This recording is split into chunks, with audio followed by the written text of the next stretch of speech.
me know if the game's too loud. Last stream on Ghostpia, what we did is we started living with Yoru. Except we couldn't handle living with Yoru because we like our personal space. So, we argued with Yoru and kicked her out. Then Yoru went to go work with some older lady, some old grandma, who, had a ton of pet clays. But then she was also being abused there. So we scammed Clara for all her money. And then, it turns out it wasn't enough to pay off Yoru's debt. So instead, we decided to get the AK and shot the grandma with the AK instead. But while we were looking away and not paying attention, she shot us. Also, we realized we wanted Yoru back, so it kind of made the grandma sympathetic near the end. Yeah, they realized they tried to, although it was more like she showed concern for Yoru, but not like in a way that's like a good way of concern, if that makes sense. But yeah, then we killed the grandma, she killed us, and then we decided to just be friends with Yoru and have her live with us. So we lived with Yoru, so we live with Yoru now, and then after that, we also started up a job in the middle of town where we work as like psychiatrists or stuff, sort of. And we're the bodyguards for Yoru, who is the like main doctor or whatever. Then Yoru became a therapist. Yes. And then we what is it? Okay, hold on. Then we got to episode 4 where we're starting to get hunted down by the church more often, and they were sending more people to attack us. Or what is most likely the church. And then we saved this girl named Renju. And then, turns out she was a sweets dealer, but not a good sweets dealer. She wanted to be our friend and wanted to control us pretty much. But to do that, she got rid of all our other friends. And it turns out she was a sweets dealer too. So, sweets dealer in this case being a, you know, not actual sweets and, you know, the stuff. She, dealt drugs. But, we said, no, you got rid of our friends, so we took care of her. And then we, got our friends back, and then we went through a whole boss battle where Clara got skewered. And then, yeah, we pretty much, after all that, we rebonded our friendship, pretty much.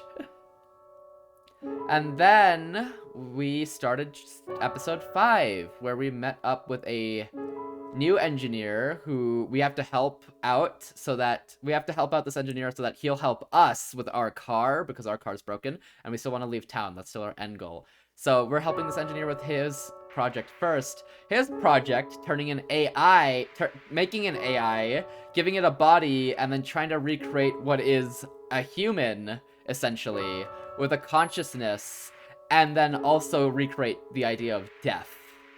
And that is where we ended. A very interesting topic. He is trying to recreate death, which is very, very interesting. And Yoru, for some reason, didn't want to stick with us. Pacifica also had to work, so she couldn't stick with us either. And then, what's up? What else? Yeah, Pacifica didn't want to stick with us, so we've just been staying with Anya and the engineer, and and we just started our discussion on, like, the whole death thing, pretty much. We just finished that. And then, the death thing and nature of ghosts, by the way. And then the next thing is, yes, you're right, Wander. The flashbacks of Japan. For some reason, we have these flashbacks and memories of a more realistic world, far away from Ghostpia, of Japan, which is most likely what it is, where we see these other people who we might consider our friends or might not. And one time, one of them pushed us onto a railroad track and almost got us killed. And there was a lot of moving and a lot of internal dialogue in them. Don't know what those are about. I'm hoping episode 5's clears it up a little bit more, but no guarantee. But maybe, as a theory, I'm putting this out as a theory. Sayako, our MC, is in a coma. And those little flashbacks are of her real life. And this world is a fake world. But that's what I think, currently. Just a random guess. All the glitching effects makes me feel like they're stuck in a VCR, but that sounds too easy. Maybe. Could be. Not sure. But I'm going with the coma theory for now. But let's see where this takes us. So, our save point was right over here.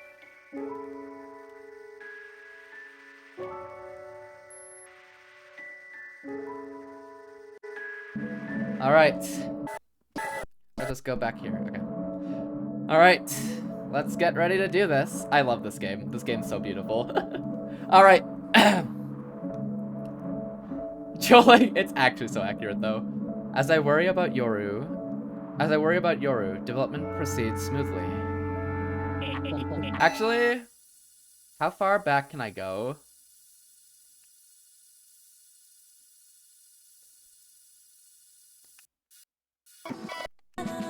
Sure, the world is full Yoru, even... Okay, never mind. Okay, never mind. I'm good.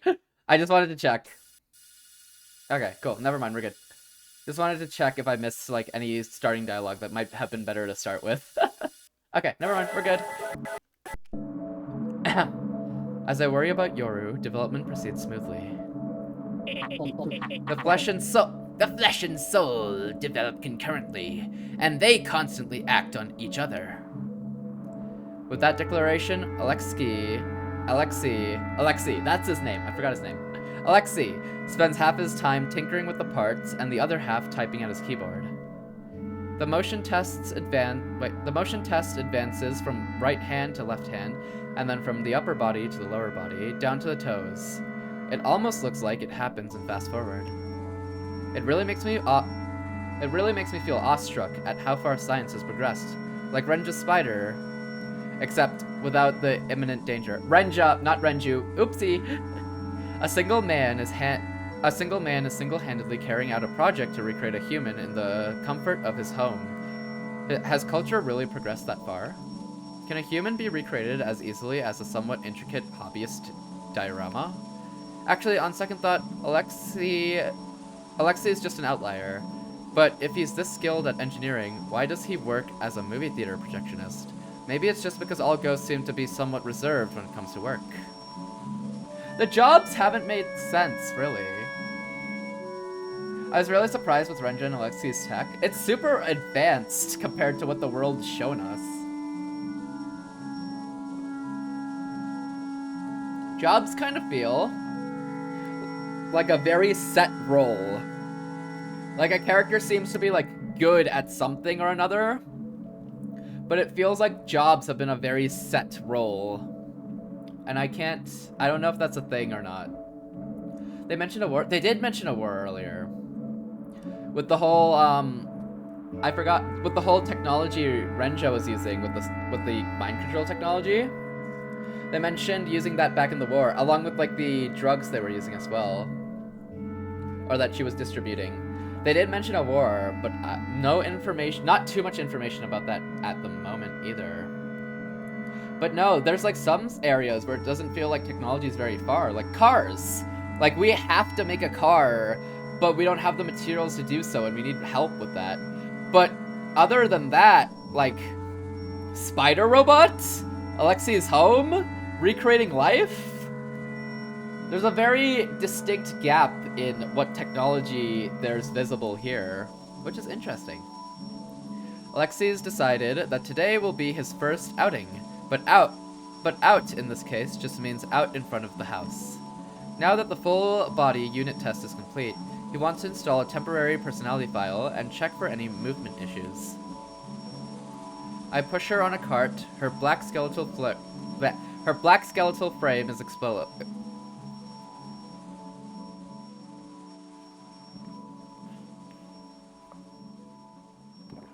I push her on a cart. Her black skeletal frame is exposed. I can't say the word. Why? I push her on a cart. Her black skeletal frame is exposed. Her head crudely replaced with a speaker. She looks less like a mock human and more like an uncanny art piece. Alexei moved the test up ahead of schedule to today, since the snow just so happened to stop, thereby minimizing the risk of damage to the parts. Okay, let her down over there. I let her down from the cart as instructed, after Anya and the cleaning robot sweeps away the snow at the designated location. As previously instructed, I insert the cable into the port on the back of her neck and hand the other end over to Alexei. I advise you step back a bit. There's no guarantee that there won't be any malfunctions. She's got some ridiculous horsepower, and you never know if an arm will come flying off. Alexei plugs the cable into a laptop and starts typing away on the keyboard. Okay, good girl. Easy does it. Here we go. Beep, boop. A sound reminiscent of a very primitive computer rings out, presumably from her temporary speaker head. Beep, boop, beep, boop, beep, boop, beep, boop, beep. Sorry, just, last game trauma. A few seconds later... Despair! Welcome to Bzz Park. Strangely enough, it's a friendly old man's voice that rings out. Oh, got it. This is fine. Wait, that's so accurate. What park? I didn't catch the name since it was covered with noise. Please enjoy the day. If you need any help, just call on me, Mr. Bzz. We've got fun games to play. The Bzz Corporation has a limited time sale. Bzz. What is this? It's probably a robot routine for an amusement park or a shopping mall. I bought it from the salvagers. It should be perfect for a motion test. Huh. The salvagers, huh? I miss them. I wonder how they're doing. They weren't bad guys. Mr. What's-its-face? What's his speaker? Slowly takes a step forward, then another in an awkward walk cycle. I love the little brackets and then the corrections in them. The like mental corrections. I love those. They're so funny. With each step, the attached cable gets tighter and tighter until it snaps off, but it doesn't stop walking. Oh, so that wasn't a power cable? Self-doubt, actually?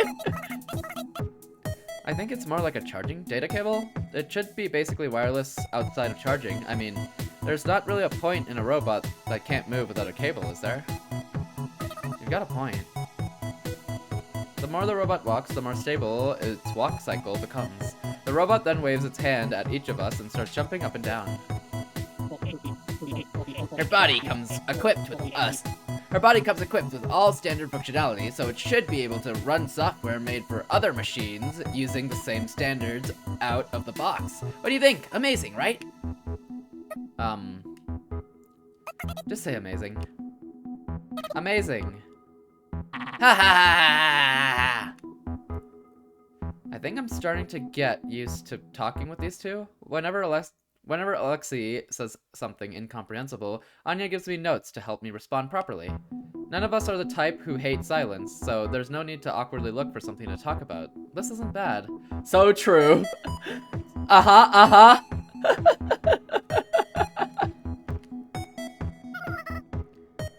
Sayako! Anya! I turn around so quickly it's embarrassing.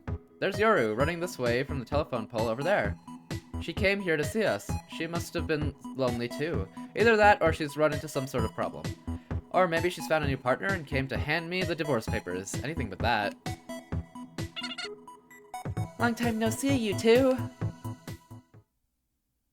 A familiar girl is running alongside her. I didn't notice her because she was in Yoru's shadow. Uh-oh. Clara. Uh-oh. Don't change the theme, please. No, don't change the theme, please. Divorce papers apply. No. Why is that thing with Yoru? Why is that thing with you? Thing! Oh no. My whole body freezes over and my legs go numb. I realize my right hand I realize my right hand's in my pocket, unconsciously gripping my gun. I catch Yoru in my arms when she runs in for a hug. Yoru. Have you been, Sayako? He hasn't been bullying you, has he? I'm fine. What's with the girl behind you? I ran into her along the way. She said she wanted to see you, Sayako. Along the way?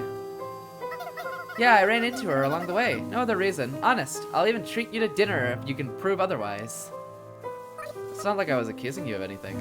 God! No, we didn't pull out the gun yet.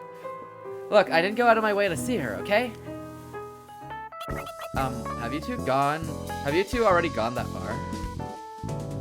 Sayako and I are both going steady! What are you talking about? Don't make things confusing. My body still feels cold, but I'll probably be okay. It doesn't seem like things have changed in my absence. There's a reason they showed us that, right? There's a reason they've been hinting at Yoru a lot this episode, and like Sayako's thoughts of Yoru, right? Sayako's jealousy is probably gonna be a very big thing in this episode, right? Or maybe in the future? Whoa, how cute! Whoa, how cute! Did you make this yourself? Yeah, this girl hasn't changed either. Yeah! This is indeed my creation. Wow, amazing! You must be a genius inventor! I wouldn't go so far as to call myself a genius, ha ha ha ha ha! Why do guys go gaga over girls like that? Beats me. Clara's gonna be terrifying if she ever snaps. I'm waiting for it. I thought she'd snap after episode 2. But nope. She hasn't.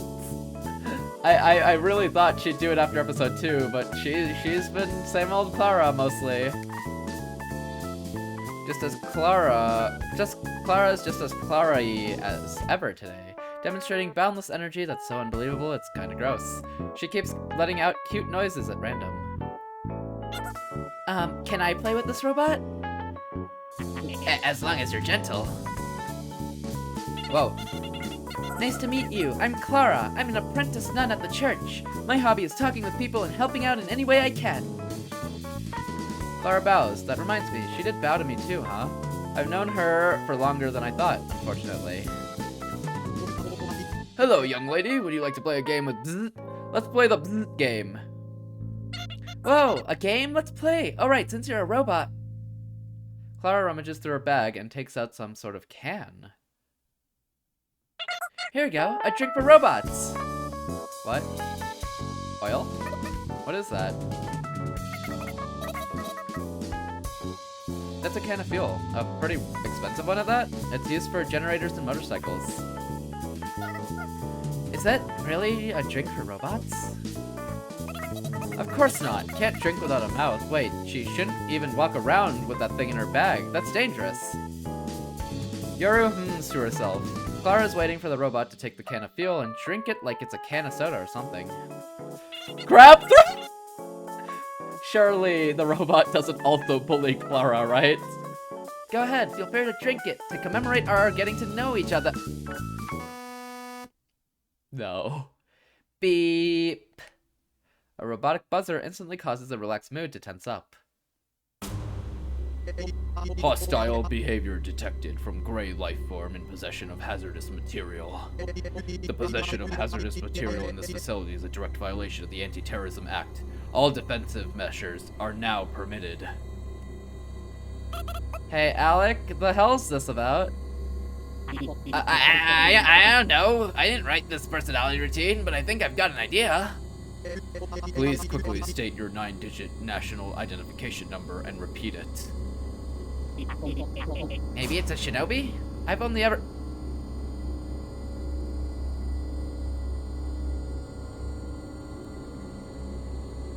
What? What's the flashing? Oh, it's a ninja.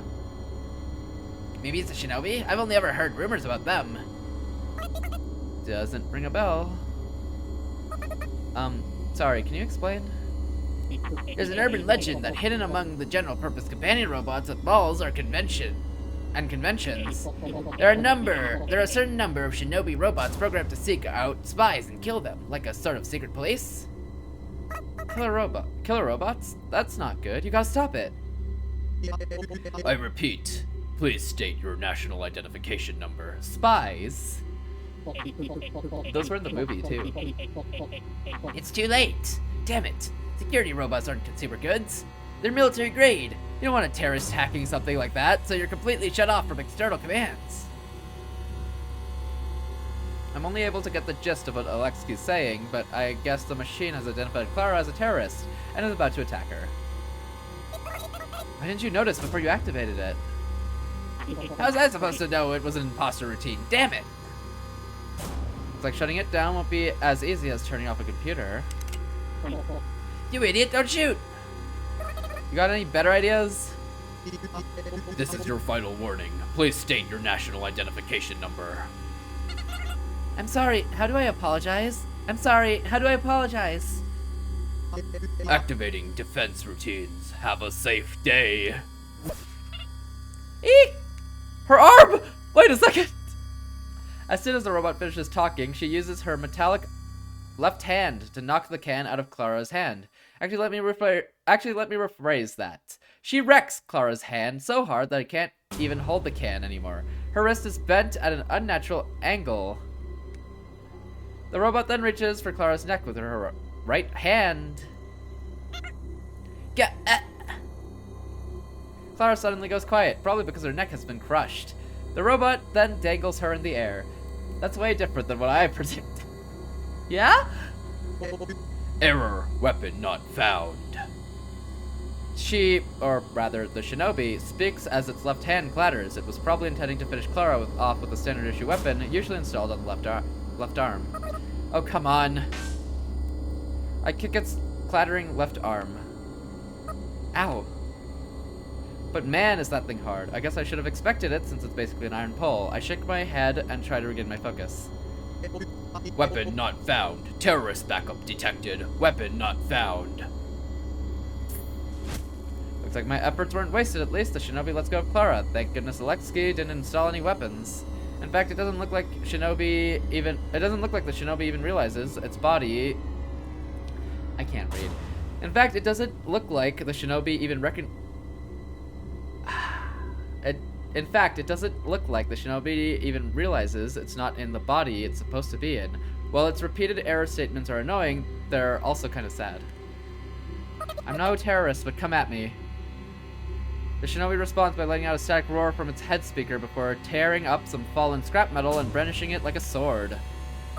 Whoa. The speaker-headed killing machine raises its rudimentary sword at... I can't read. The speaker-headed killing machine raises its rudimentary sword as it lunges at me. It's hard to believe it's made of metal based on how light its movements are. But what's not light is the way it swings that thing down. I wouldn't want to get hit by that. Psycho! Anya tosses me a road sign that's been cut off at its base. In fights like these, the longer reach, the better. I swing wide and parry the shinobi's swing. Come at me. I carefully ward off each and every swing. It may be fast, but it's nothing I can't keep up with. But more importantly, in hand-to-hand combat with a human, or rather a ghost opponent, the advantage goes to whoever has the most endurance and stamina, but I'm up against a robot. I may be fine now, but how long can I keep this up? That's actually so accurate. I know that negative thinking will just distract me and expose me to further risk, but I can't unthink these thoughts. It's no use. I need to go on the offensive. Instead of holding the shorter end of the roadside to prioritize small, quick swings, I shift my grip and hold the sign out as long as I can to take advantage of the centrifugal force. As a result, I don't have time to adjust to how different it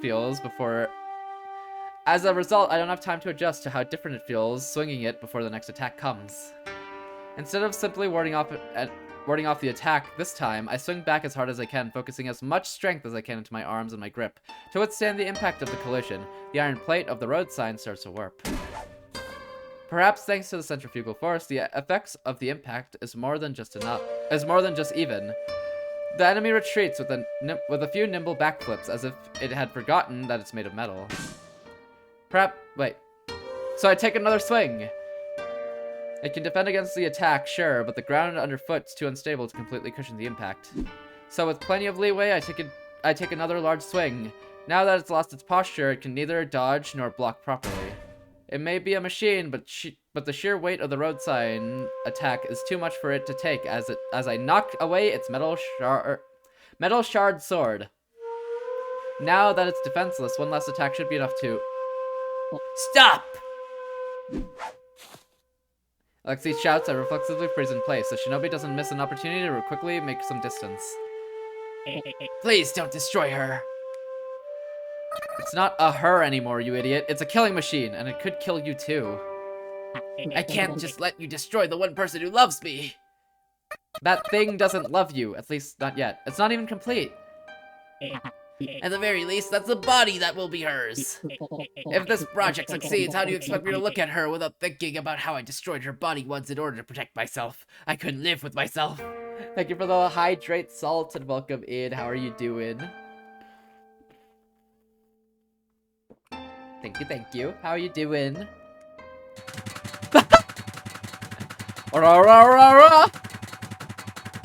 Having lost its weapon, the shinobi comes at me with its bare fist now. It's already fast movement, feel even faster.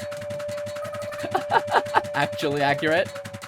Good, how are you? Doing good. Had a really chill day today, so very nice. Woke up, got a massage. What else did I do? I played some games, and then I went to sleep, and then I woke up, and now I'm just chilling. It's a very, very chill day, which is nice. Haven't had a very chill day in a couple of weeks, so it's nice to finally have one. Can't you compromise at least a little? No, I want to protect. I want her to be perfect. I finally found someone to love, and I need my love to be more perfect than anyone else's. This game is called Ghostpia. It's very interesting, but we are near the end of it, by the way, for reference. But yes, very interesting game. And so many animations, lovely art style, amazing music. Very hidden gem. It looks like the enemy hasn't gotten faster, but I've just gotten tired. I know the reason that nobody loves me is because there's nobody I love. I value myself, but unlike other people, I can't value someone else. I never wanted to. Alexei speaks in a disgraceful, nasally voice. His enunciation is so bad, it's hard to catch the words he's saying, but I think I get what he's trying to say. Everyone instinctively sees that, which is why they won't love me. I'm sure there are tons of people out there who can pretend to love others. But I don't get it. How? How can they do something like that, and why? I swing the roadside in a wide horizontal sweep, but the shinobi dodges by bending backwards. Okay, fine. I toss away my weapon too. I suppose some reach and power. I lose some reach and power, but I gain maneuverability. I don't want to do that. I don't want to have to lie.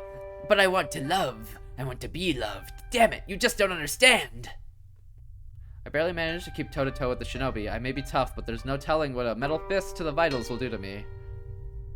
That's why I made her. I try taking out my gun and shouting freeze. An idea so crazy it might... Yeah, that did nothing. Or rather, it did worse than nothing, as the shinobi kicks my gun out of my hand, so now I've lost my trump card. I'm pretty sure this is all Alexei's fault. I don't want to hear your complaining. Just how much longer must we bend to your will? We don't hate you as much as you think we do, so why can't you just let it go? Enough complaining. It seems to me like the only reason you can love her is because she's like a part of you, and you know that. Maybe you're right, but maybe not. I'll never know until I try. I guess he's got a point. I get it. My wish is full of contradictions. I know that, but please, you're my only hope. Actually, I don't really get it. But I do get the feeling of indignation and the refusal to back down. This is such a cool scene. What the heck? I love the middle Alexei, the right-sided Sayako, and then the robot in the left there. It looks like a movie poster. Please stop her without hurting her. You're so selfish, you sticky poop head. Fine, whatever. Guess I'll run as much as I can. I turn my back to the shinobi and retreat. I'm sure that thing will chase after me. I'll think things out as I run. Maybe the battery will even run out in the meantime. Very anime. Yeah. It's good to analyze your issues. You're showing signs of improvement. How wonderful. I get distracted by Yoru's voice. My feet stop for a moment. Retreat failed. I use both my hands to guard against a heavy kick. But you might be hoping for a bit too much. What's Yoru talking about? Is she trying to do counseling? Here? His first strategy is to convince Alexi to let me destroy this thing, then I approve. If so, I suppose I can bear it a bit longer. Yoru gives me a wink. I don't understand what that's supposed to mean. Mr. Alec, are you well versed in the shinobi's... Mr. Alec, are you well versed in the shinobi's program's inner workings? Oh, the music got good again? No, of course not. I mean, just think about what kind of program it is. Look at the log. This line here. Look at the log. This line here. It's been sending the same request at fixed intervals, but it always fails. And it's been returning this error message. You think you can lecture me, you amateur? Of course I can see that. Then, do you know what it means?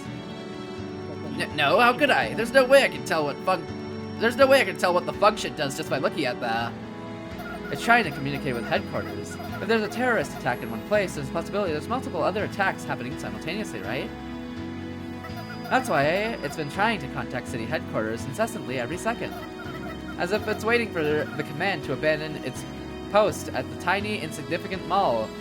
Wait, as if it's waiting for the command to abandon its post at the tiny, insignificant mall and go defend an important person or place.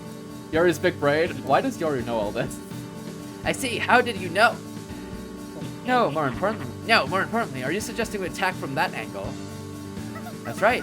Now that it's changed modes, I don't think it will accept normal commands, but this is an exception. The code changes at fixed intervals, but since it's offline, we can go at it as much as we want, by sending the shutoff command with a little signal spoofing. Why does she know all this? Seems like, Yoru's probably like Sayako? But Sayako belongs in this town. Yoru is technically an outsider. The shinobi will mistake it as a command from mission control, huh? Okay, but how do we spoof the signal? That's where you come in.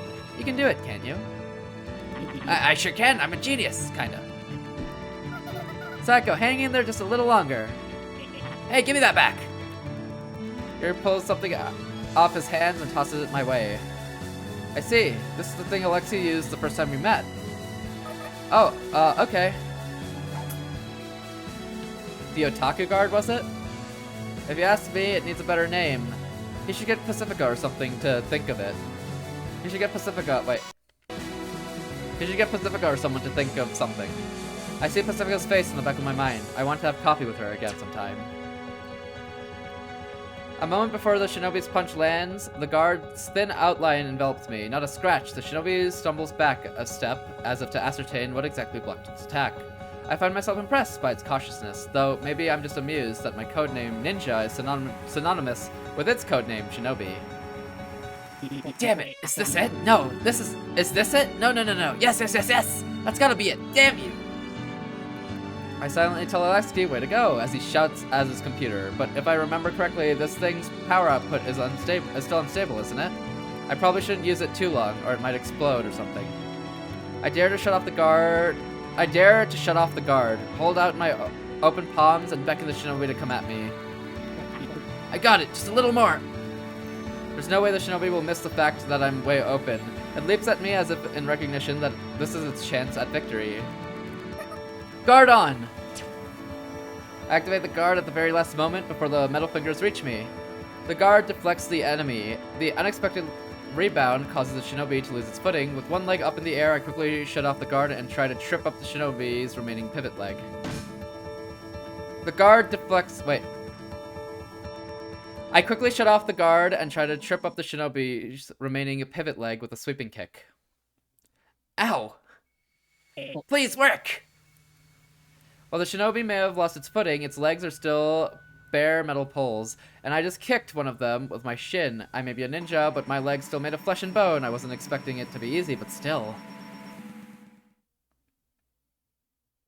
I writhe in pain, forgetting to reactivate the guard, my lifeline. My hatred for the entire world is the only thing keeping my consciousness together. I hate everything. Yes, even Yoru, who suddenly sounded like a computer expert despite never even once hinting that she'd know a thing about them. Wait, what's up with that anyway? No, more importantly, what about the shinobi?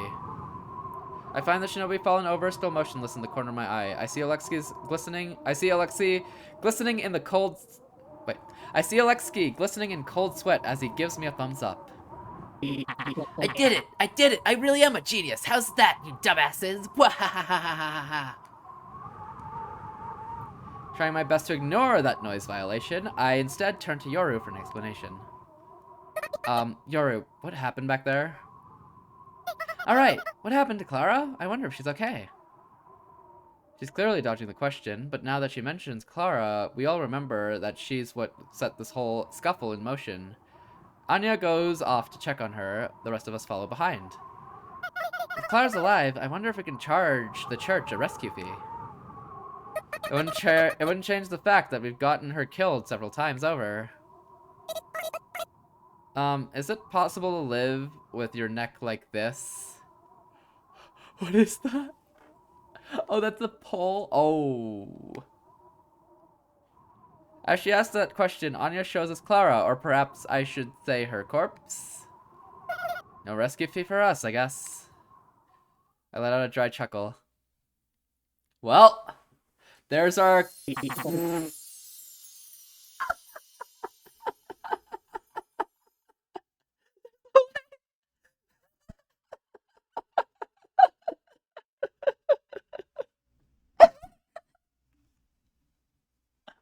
That's hilarious!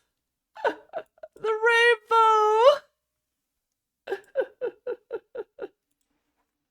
Oh, I love that.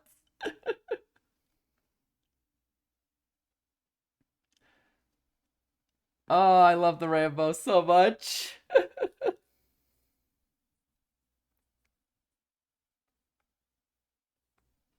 Oh. Okay, cool. All right, I love that. That's a great scene. Wait, hold on. I have to go back. Is that a corpse? Wait, why'd the music get to this one? Upon seeing Clara's corpse, Alexia turns pale, takes several steps backwards, and starts vomiting. Doesn't everyone just die and respawn in this town? Why is he so... Is this his first time, really? Every time I see the rainbow barf, I think of an anime WoW sound effect. Actually, though? But apart from her oddly bent neck, she looks perfectly fine. At least nothing spilling out of her or anything. Huh? Are you not used to seeing corpses?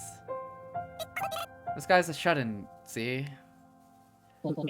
It's you guys who are the freaks! Bleh, blah, blah, blah, blah, blah. Honestly, there's not much difference between a corpse and what this guy's trying to make. But I'm sure they're totally different things in his mind. And I guess that's good enough for now. Sayako! Why is he not used to seeing corpses? Come on. Don't worry, I'll take this thing someplace else. No, there's something I want to ask you, Yoru. That's right, I can't let this opportunity pass. I need to ask Yoru herself. Please, get rid of it.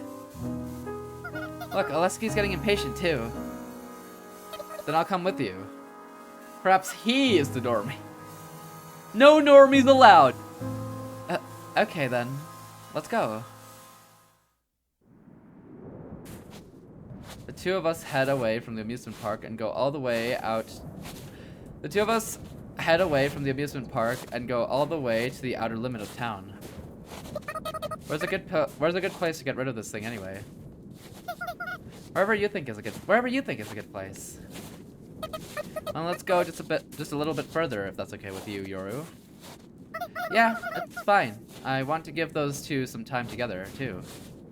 Good idea. It sure is. We walk a bit more after that conversation. If you look back, you can see a full, sprawling view of the town. It reminds me of the view I once shared with Yoru back at the top floor of the church, though the angle is completely different. Each light in town tells of the ghosts who live there.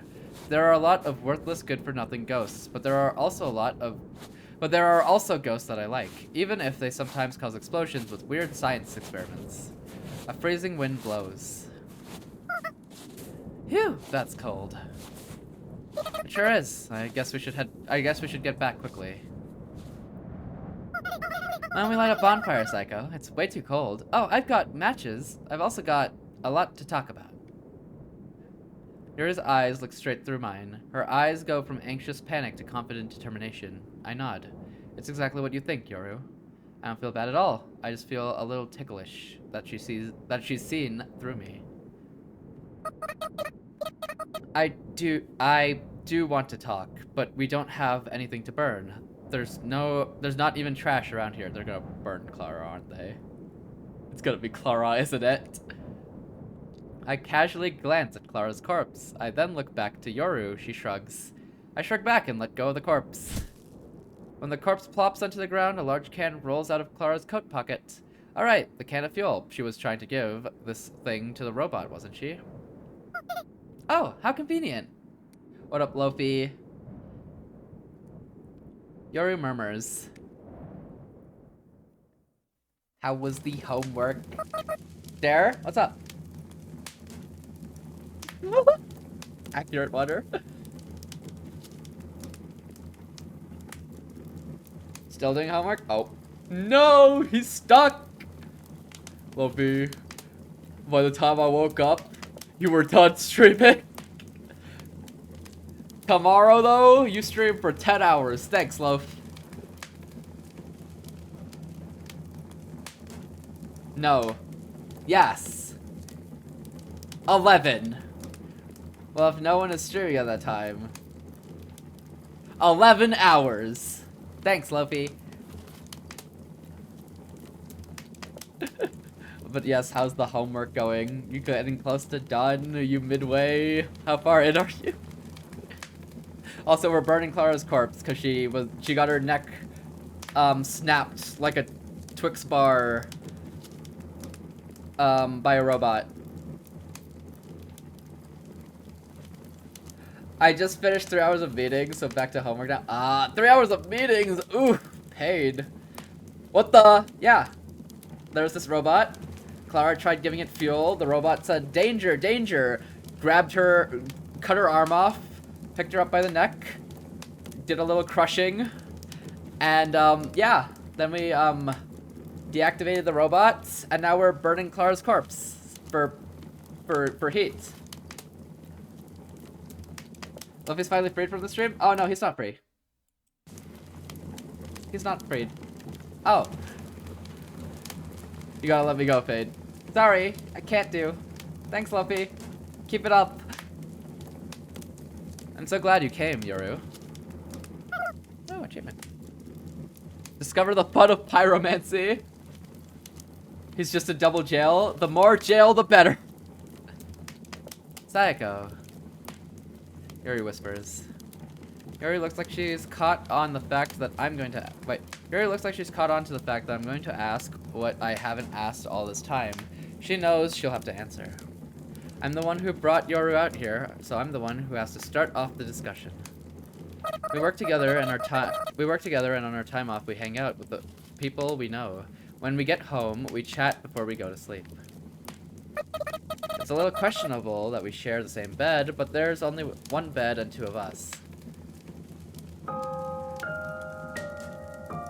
Clara's body, dude. I speak from the heart. If I want Yoru to expose everything about herself, I should expose myself to her too. At least, that's how I feel. My controller died. Exposing ourselves to each other. Yes, that's the showing skin thing that Yoru once brought up.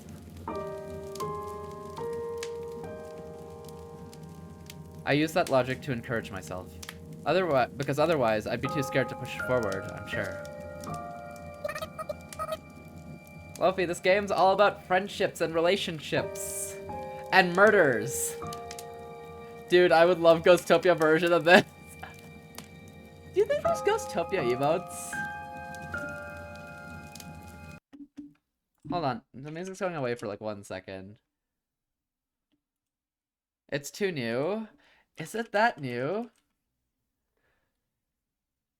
Yeah, it is too new. No! Rest in peace. Hope there's more murder. What the? Honestly, same though. I agree. No way. No, there's none. People cry. I've always hated this town. I've always wanted to go home. I tell myself that even if I can't string my thoughts together... Wait. I tell myself that even if I can't string my thoughts in a coherent order, if I just say everything I need to say, she'll understand how I feel. Also, I've always felt bad not knowing why ghosts even exist, so with Pacifica and Anya's help, I've tried to leave the town. Though for some reason, I don't really remember what happened back then. It's an especially vague memory of mine. Pacifica and Anya were my friends back then too. We were trying to get to the outside world, just like we are now. I'm pretty sure it was my desire to go home that motivated us back then. Yes, back then. To be honest, now that I have you, I feel like I don't need to go back to where I was before. As long as I've got you and Pacifica and Anya, I don't mind being here. Back then, I really wanted to go home. But now, I feel like I've got a place to belong here. But I haven't done anything. I shake my head. I'd die for you. How can I say that with such a straight face? I don't want you to die, Saigo. I can feel the blood rushing to my cheek a moment late. I won't die. I'm a ghost, after all. That's just a standard ghost joke. I try to plaster on a smile to hide my embarrassment, but only end up with a half-twitching face. I give up and take a deep breath. The cold air stings my nose. I can feel tears welling up in my eyes. They're such good friends. Gun! Ain't no way you said they're such good friends. Immediately points gun at at Yoru.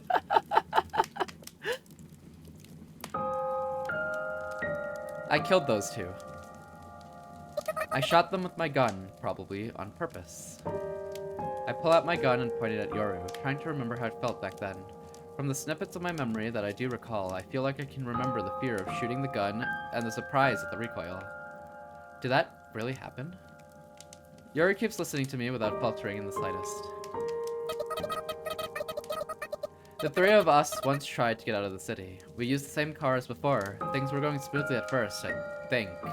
But then something happened. Something that's since gone hazy. Despite all that happened back then, Pacifica and Anya said they'll try to help me again. Wait. Despite all that happened back then, Pacifica and Anya said they'll help me try again. And that's not all. They fuss over me so much, they even brought you into my life, Yoru. It's not that I want to go home. I just want to go further than we did last time, with everyone. They did all that for me, and I killed them. There must be some reason why I thought that was the right thing to do. I feel like I need to find out that reason.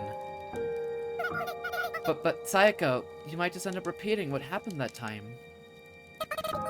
I feel that the same thing won't happen if I've got you, Yoru. So I'd like to ask you again, will you please come with me? I can't do anything. I just need your presence, Yoru. I've already shot you once before, haven't I? I feel like everything will be okay if you're with me.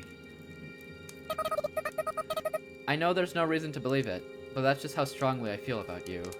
This is a very interesting character development, by the way, because Sayako went from not wanting to spend every moment with Yoru to wanting to spend like every moment with Yoru. Very interesting.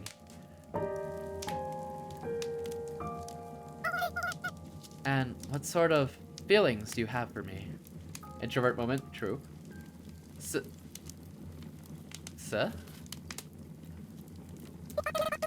Special. Yes, I feel you're special to me, Yoru. Yes, that's right.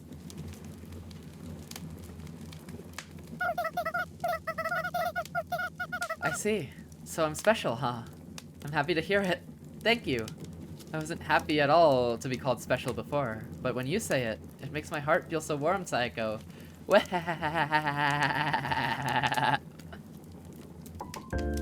Yoru snuggles up against me as she says that. She seems so childish despite being quite a bit bigger than me. She certainly feels warm like a child, too. Sayako, you said you didn't understand why you ghosts even exist, right? Yuri speaks while still clinging to me. All I can see is her head, so her voice draws in even more of my attention. Probably? I know even less about who or what I am, or why I am. So we're similar in that regard. You wouldn't happen to know who I am either, would you, Psycho? Jam? This is such a bop. I love this theme. It's a very chill theme. Like a cafe type of theme. Sorry, I don't. True, this town's just full of things we don't know. What a mess, huh? Yuri's making it sound like she's not one of us. Is she not a ghost? As a result, I was a little confused at first, like, why do I have to be here? I was wondering if there was some way to quit this whole time. And that's when someone from the church approached me. Quit? Quit what, exactly? I think back to that story from the insane customer Anya talked about. This town is a prison. There are several jailers among us who observe. No, that can't be it. That's ridiculous. I really can't do anything. I'm not strong like you. I'm not cool like Pacifica. And I'm not handy like Anya. But you were amazing just earlier today, weren't you? Among Us? Are they among us? That was just because I knew what was going on. I was confident because I had prior knowledge. At first, I wasn't motivated to step in at all. That project was just in such bad taste. I figured it'd be for the best if you just tore that thing to pieces, Psycho, but... It'd be a little out of character for you to say that, huh? Yuri smiles and continues. I noticed that Alec really treasures that girl. I tried putting myself in his shoes and got really scared. And before I knew it, I set myself into motion without thinking. I don't think anyone could have done what you did without thinking, honestly. There's nothing amazing about applying knowledge you just so happen to have. No, it is amazing. I'm really curious to know exactly who you are, Yoru. Dang, they've put this scene especially, they've drawn at like so many angles. I certainly do know things you don't, Sayako, but I can't do anything. There's nothing I can do to help you out. Even if I told you everything I know, it wouldn't make you happy, Sayako. We won't know that until you tell me. To tell you the truth, I'm a teensy bit different than you and the other ghosts, Sayako. I can tell you a little about this town, but there's no point. It wouldn't amount to anything. I listen intently to what Yuri's saying, every single word of it. I try to swallow those words and process them, but I can't digest any of it. There are many things that I don't know either, like how the church noticed me at first. Like how the church noticed me. At first I thought I'd eventually understand what I am, but in the end, I still don't know. But there were some good things, though. Visual novels blur the lines between novels, manga, games, and anime. I really like visual novels.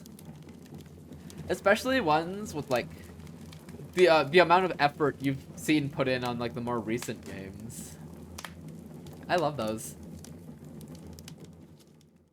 Wait, did I read this? Hold on. But there was... The amount of effort on the visual novels we've played recently and the storytelling has just been... Mwah!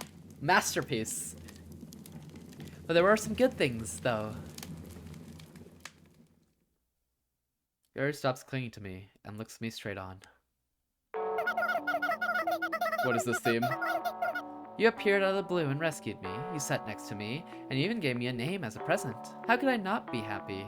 I felt like I had no choice but to stick with you forever. As Yuri reminisces, her eyes sparkle with a passionate light. It's almost as if the bonfire isn't the only fire burning here. Bopper? Boppin' theme, okay. She's so dazzling. I can't help but look down at the floor to avert my gaze. It wasn't that big of a deal. I'll go with you, Psycho, wherever you go, but what? Yuri turns her back to me. I look up to find her looking at the city nightscape. For a second, I almost start to think that there's nobody left within those lights. The city nightscape means completely different things to me and Yoru. It's a little sad to think about. She and I are different. The two of us are actually quite distant from each other, but only just so happen to be physically close right now. Just thinking about it like that makes me want to cry. You see, Sayako, the truth is, there are things in this world that are more meaningless than you think. Some things are just nonsense that seem true, and you might just be getting your hopes up for nothing. I wish I could be Yoru, because then I could understand the reason for her tears. Is that still okay with you? Will you still stay with me? That question is surely an important one for both me and for Yoru. I wish I could put a stop to her tears on command. Of course I do. I walk around Yoru's back so I can see her face to face. I gaze right into her eyes. Of course. I get it. You don't have to say it twice. I hesitate to talk back. I don't think there's anything I can really tell you, Sayako. It's okay. I'm satisfied. More satisfied than I could ever be, even though I haven't gained any information whatsoever. You're so nice. That's not true. Anyway, let me just ask you one thing. I remember what Anya said earlier. I'm free to come up with my own theories, aren't I? Yoru. I call her by her name. Her name's Yoru because I met her at night. It really is a dumb, lazy, weird name that I just came up with on the spot. But before I knew it, it's a name that I've grown to love. Yoru, are you a human? Yoru's eyes open wide. After a moment of silence, Yoru laughs. A human? Well, there have been times when I've thought it'd be nice to be a human. Am I a human? Never thought I'd be asked that. It's not that funny of a question, is it? I squat down next to a bonfire, embarrassed. Sorry, but even if I'm not a human, that doesn't ever change the fact that I want to be your trusty roommate forever, Sayako. You're not trusty at all, though. Heh. There must be something behind the scenes of this town that's sure to make me sad. Let's go back, Sayako. Did she answer the question? She's not a human. That was her answer, pretty much. But now's not the time for me to know what that is. I take Yuri by the hand. Okay. I'm a ghost and she's a... well, I'm not sure what she is, but at the very least, she's not human. The two of us walk together in the snow. Once we get back, the strange man is working desperately on his robot. Today's another strange day. I wonder if there are any humans out there who know about these strange happenings. I suddenly notice the sky turning white in the distance. Another day comes to a close. Another day out of eternity. Okay, how's this? Please work! That was an interesting scene.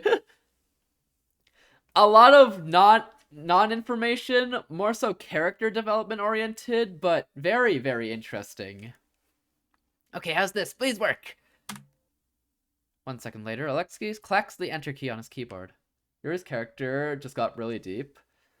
She's always had, like, a hidden, like, mystery to her, but they definitely just added to her more so than just being ditzy, you know. Wrong! No sleeping! Ha ha ha ha ha! Ahem. Cry! Yeah, no. Be happy. Happy. Luffy, have you ever gotten a massage?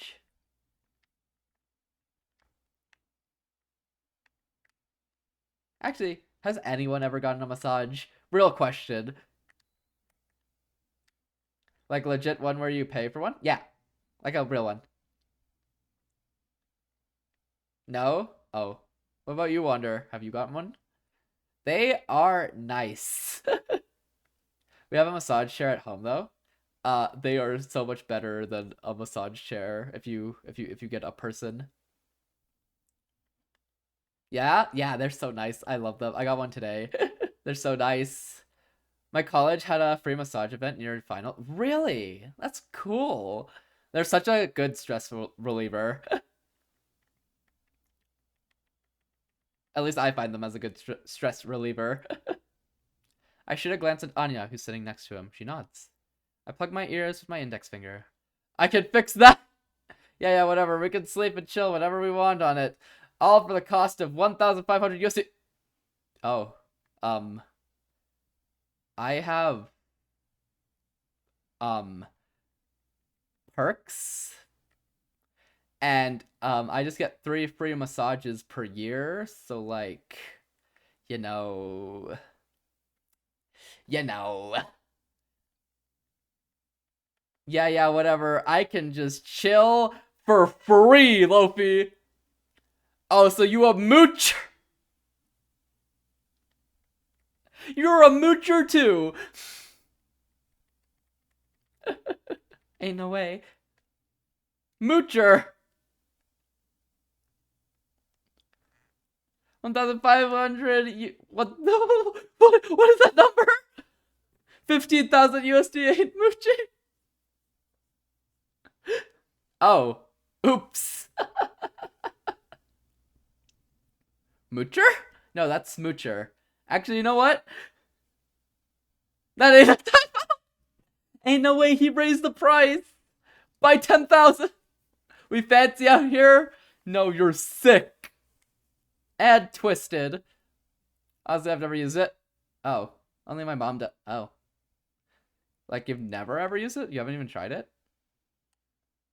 Do it. Do it. Right now. Give us a review. Give us a review. Live review. Right now. Only time I used it. Yeah. Was moving it when it first arrived. Oh. You know what? Next homework stream from the chair. I was the one giving the massage. No. Yes. Thanks, Luffy. Thank you. I plugged my ears with my index. Boop. Anyways, I plugged my ears with my index fingers.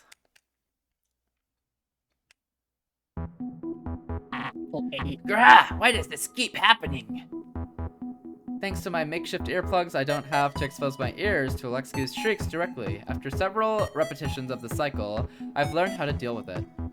Everything was going smoothly up until the body movement test. Both Alexki and Anya said as much, and they never looked like they had reached a dead end. However, ever since that little violent incident and my subsequent conversation with Yoru, progress just hasn't been going well. That said, it's not because of damage to the parts during the scuffle or anything. In fact, the only damage I managed to inflict, with Yoru's help, was some minor warping of the leg frame. Rather, the issue... She actually managed to warp the leg frame? Dang. Rather, the issue here is that once the hardware implementation was mostly complete, Alexki wanted to do a software test. But then the hole in the ghost pocket effect caused Alexki's code to disappear. Ever since we started coming here, less has been disappearing and at a lower frequency, but nonetheless things are still disappearing one by one on the software side, which is causing Alexki headaches. You got a favorite scene in this game? In this game? Shoot. Favorite scene? It has to be a Sayako scene. That new scene was pretty high up there. Clara? A lot of the Clara getting beat up scenes are funny, but I wouldn't consider them my favorite. I think it's a Sayako scene for sure. That last scene with Yoru and Sayako was pretty good. Pacifica being a girl boss and shooting that stranger that walked into her home was pretty good. Favorite scene.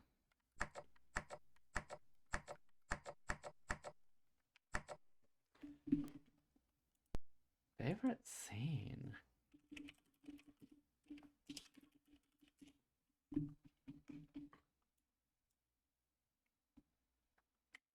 Can I like pull up the CGs or something?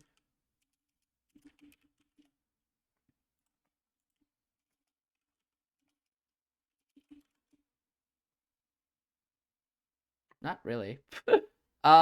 Most Sayako scenes are good, I'd say.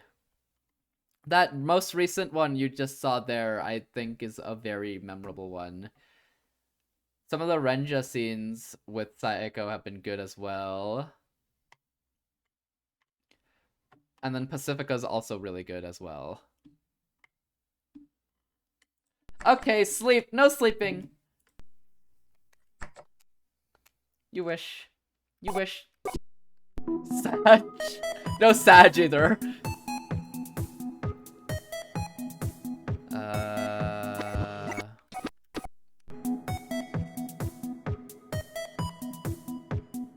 No sleeping? No! Not allowed! Welcome in, Omu. How are you doing? Alexi's heading. Okay. Since we can see the parts, we can consciously be aware of their existence and presence, but programs have no physical form and are incomprehensible to us. So it's hard to be aware of them. At least that's the theory as to why the code keeps disappearing. Is this really the end of this game? It is! They're probably gonna make more, because it's season 1.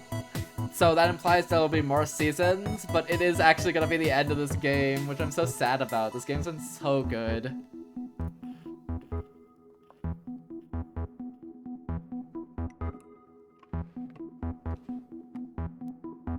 This game's been crazy. I know, but it's been such a cozy crazy too.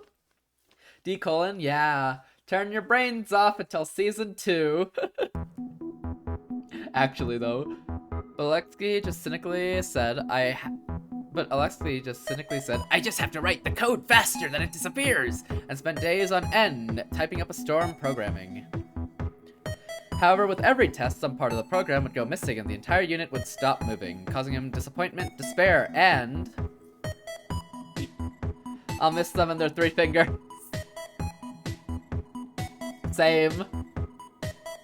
Would you count the thumb as a finger? So would you say 4 fingers, or would you say 3? And then the thumb's its own thing. I'm gonna miss them. This game's been so fun. I've loved this game so much. I'd say thumb and 3 fingers. Got you. Yeah, I've loved this game so much. Ah, damn it! He screamed shamefully. Maybe things would have gone better if Yoru did go home. I pull my fingers out of my ears and speak up to Anya. I don't know. It's not like we can force her to stay, though. True, but still. After our bonfire conversation, Yuri walked back with me to Alexei's house, but she had this to say about his project.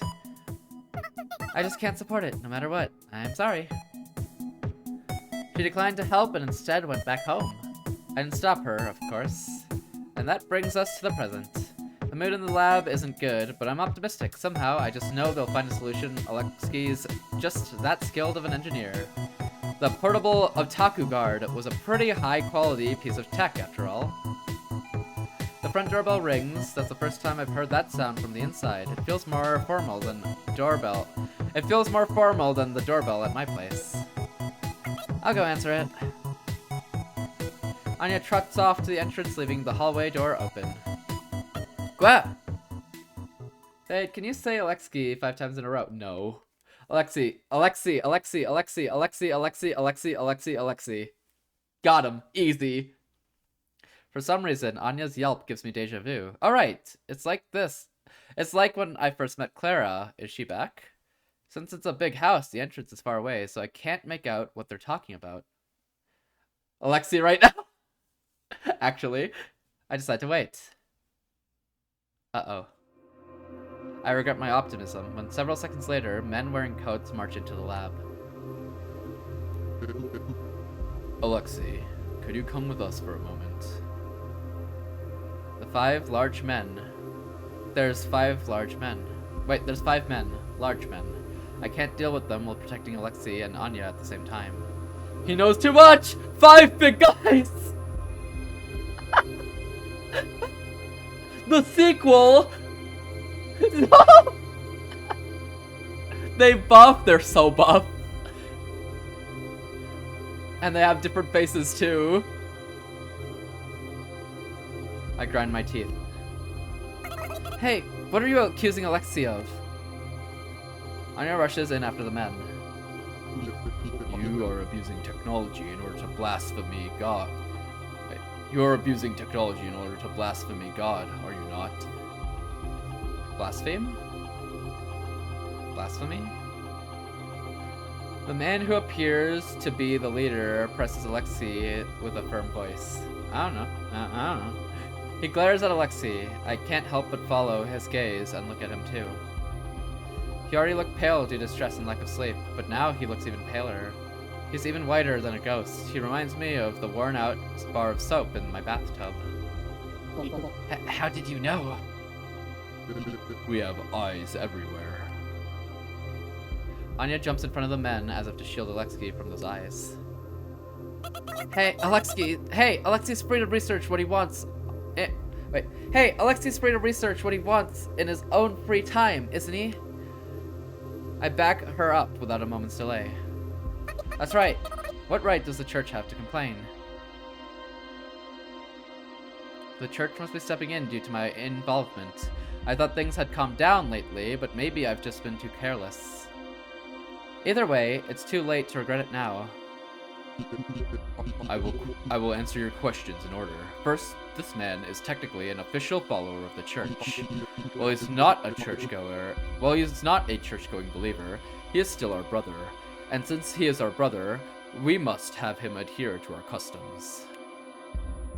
Is that true? Yes, it is true. I am a follower. I understand. I'll come with you, with these ladies.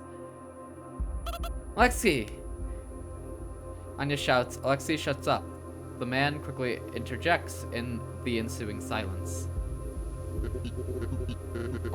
Do not take us for liars. As for your other question, this man's workplace, the movie theater, as well as the amusement park, are both subsidized by the church. The workers are also followers of the church, though this fact is not well known. I can hear Anya murmuring that she didn't know that. This man is both a follower of the church and was given employment by the church, and yet he associates with the ninja that opposes the church. We thus have a right to complain about his actions, do we not? Mr. Alexei, if I kill all of them... Alexei holds his hand out to refuse my suggestion. Sag. It's okay. I wasn't expecting the Inquisition, but this might be a test from God. Mr. Inquisitor, may I speak with the priest during my trial? The priest is a compassionate man. I'm sure he will listen to your words, no matter how asinine they may be. Okay, I see. Alexei approaches the men with his hands raised. Two of the men immediately frisk him. There's a gun in my pocket. If I prioritize annihilating the enemy, I have fair odds of overall success, though not without sacrifices. But it looks like this is Alexei's problem. If anything, if that's the case, then I've got no reason to needlessly kill these men. Well, I'll be back eventually. In my moment of hesitation, the men quickly drag Alexei away. We stand stock, still in shock, in the silent room. He protected her. He protected her, didn't he? Anya murmurs, what do you... I try to ask, but since my throat's dry, it comes out weird. What do you mean? He probably didn't want to draw attention to his creation by resisting or protesting. Otherwise, they might have destroyed her. Oh, how shrewd. Yeah, he really is shrewd. He might say he can't be loved. Wait, he might say he can't love or be loved, but I think he's got some character in that regard. Maybe you're right. He could really use some more confidence, though. Anya laughs weakly before letting out a big sigh. Say, Psycho. Anya gazes into my eyes and carefully chooses her words. I know it might be shameless of me, but there's something I'd like to ask you. I get impatient and ask her a question for her. You want me to save Alexei?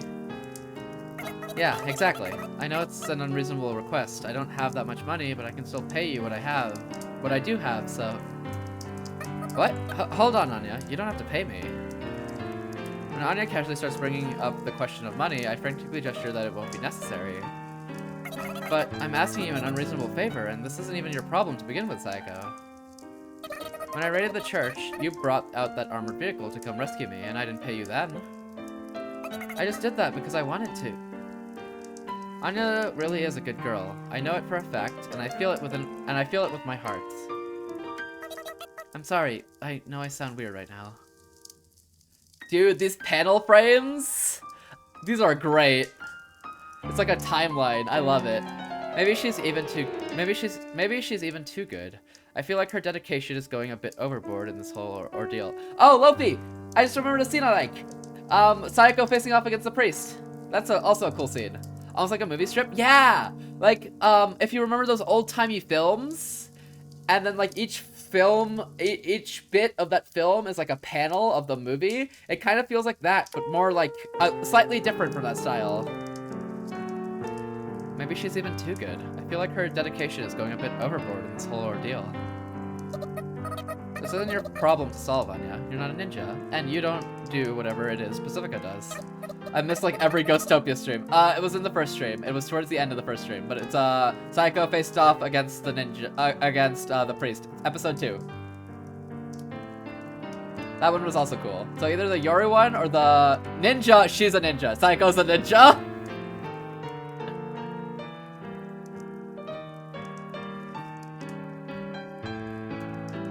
But yeah, it was the end of it was middle/end of episode 2. It was Sayako facing off against the priest, and then also the Yoru Sayako one. I remember lagging out that stream. No! But yes, also the Sayako Yoru scene was also cool. So those two scenes, I'd say. Unless the ending gives me a really cool scene as well. But despite all that, you're always doing your best and putting yourself in danger. You're so reliable. Honestly, I kind of like this scene, this layout of the scene. Oh, really? That's why I, just want to pay back the favor. I always want to thank you for everything you do, but just saying thank you feels half-hearted, so I never get to say it. I'm running out of air in my lungs, so I take a deep breath before I continue. As you know, there are very few things I'm good at, but I want you to rely on me more. I'll do anything I can for you, Anya. I start running out of the room. I need to chase after those men, the Inquisitors, I believe. I stop at the sound of Anya's voice, and Anya's words. I once heard from a craphead woman who's in that sort of crowd. She said, that's just a group of outcasts. That lonely girl is just trying to force herself in to find a place she belongs. The nerve of her. Anya's voice is full of rage. I don't know the finer details of that interaction, but I can bet it was incredibly frustrating. I mean, sure, we may have just formed a group because we didn't fit in to any other groups. In fact, I definitely think that was the case. But so what? Is it wrong to associate with like-minded peers?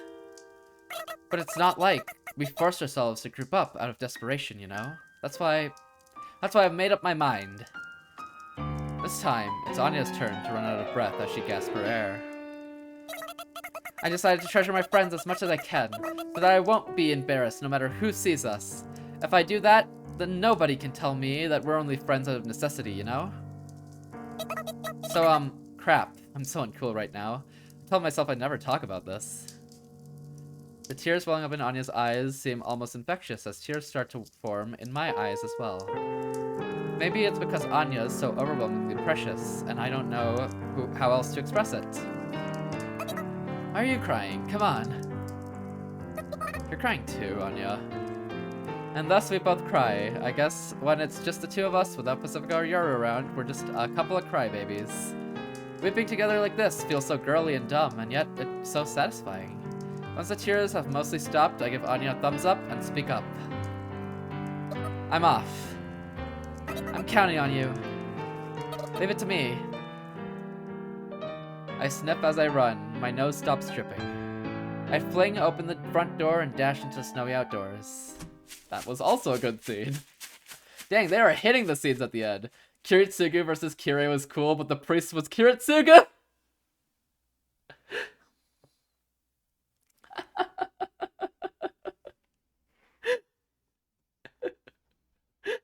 Yeah. Yeah, in this scenario, the priest was Kiritsugu. And he took the L just like the anime, actually. Dude, Kirei is way too strong. Kirei is broken.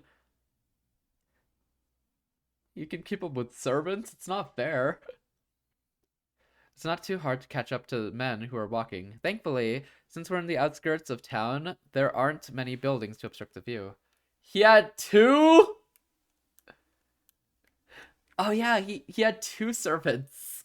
He had Gil, and then and then he had Lancer. You're right, he had two servants.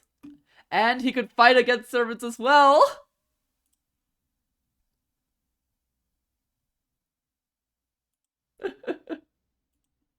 It's not fair. It's not too hard to catch up to the men who are walking. Thankfully, since we're in the outskirts of town, there aren't many buildings to obstruct the view. Why not tapped in? Thanks to the fuel that is Anya. Wait, what? It's not too hard to catch up to the men who are walking. Okay. Thanks to the fuel that is Anya's simple, earnest friendship, I'm filled with boundless energy, unlike anything I've ever felt before. Basically, it feels a little comical. It feels a little comically overdramatic as I block the men's path all ninja-like. Hand over Alexei. You just quietly handed him over a moment ago. Please understand, I'll be okay. Let's just say the situation had just changed. The power of friendship! I point my gun at the lead Inquisitor. We're off to a good start. So you've changed your mind, I see. Do you intend to take this man back, even if it requires the use of force? Well, I suppose you could say that. The Inquisitor takes a black, rectangular object out of his pocket. I can't help but gasp. No sudden movements. I recognize what it is the Inquisitor took out, a transceiver. Do it. I don't know what came first, the sound or the impact. I pull the trigger out of shock. The recoil hits my whole upper body harder than I expected, causing me to take a few steps back. Why? I thought I had braced my legs better than that. I get a bad feeling as I look over my shoulder behind me. The red blood splatter all over the pure white snow. I don't even want to think about it, but I feel my abdomen a little lower than my solar plexus. Oh, come on. They got me? I've been shot, but nobody in front of me even has a gun out. I'm confused for just a second, then I start to process what had happened with surprising composure. I've been sniped. They've got a sniper. Crap, I screwed up. I scream out loud in an attempt to maintain androgynous opioid levels in my brain. The pain from a gunshot wound doesn't come immediately. It'll intensify as soon as I let my guard down, so I need to keep myself at a natural high. If you call yourself a sniper, don't aim for the gut. Go for a headshot. One shot, one kill. I shout like an idiot as I use the calm part of my mind to churn out thoughts at high speed. So that's why the Inquisitor is acting so smug. I suppose he's already planned out countermeasures for a ninja like me. Now, the sniper's been watching me this whole time, then they probably saw me climb to the top of a building like some sort of action hero too. How embarrassing. They probably had themselves a chuckle looking at me. I wish I could smack them right now, but I don't even know where they are. As I think those thoughts, the snow at my feet bursts into air. I guess that was a warning shot, as in, I can always shoot you again. I make sure that I've still got my grip on my gun, but I'm not sure I can keep holding it for more than a few dozen seconds. My gut's bleeding even worse than I thought. If I make any moves, I'll only reach my time limit much quicker. I hate to admit it, but there's no way I can win. Go, ninja! I'll be okay! Lexi's hair-rising shriek snaps me back to my senses. He's right, I need to get moving. I back away, keeping my sights set on the Inquisitor, even if it's just for formality's sake. Once I've gotten enough distance, I turn around. I turn around and hide under the cover of a building. I find a conveniently placed garbage can and hide behind it. It's better than nothing, at least. I close my eyes. There's no indication that anyone's pursuing me. I guess they don't feel like finishing me off, which is a bit of a relief. That said, I don't know where the sniper is, nor do I know if they can still see me or not. Wait, I can't read. I close my eyes. There's no indication that anyone's pursuing me. I guess they don't feel like finishing me off, which is a bit of a relief. That said, I don't know where the sniper is, nor do I know if they can still see me. I don't even know if there is only one sniper. I can feel my consciousness fading. Alright, if I can just forget about this injury, then it'll be as good as healed. It's worth a shot, as long as I don't freeze to death beforehand. I feel my 5 senses fade away, even my sense of time. Miss Ninja, are you okay? My consciousness suddenly snaps back to reality. I recognize that grating, saccharine voice. It's Clara. As my consciousness returns, so too does the hot, burning pain of the gunshot wound in my gut. I groan. You're badly injured. You need first aid. Thanks to this asshole seeing my wound, the entire disappearing process has been reversed. I'm fine, just leave me alone. Go do something else. Clara ruined everything. Surely we don't blame Clara for this too. I can't. I need to treat you. There's no point. I'm a ghost after all. Who cares if I die? What?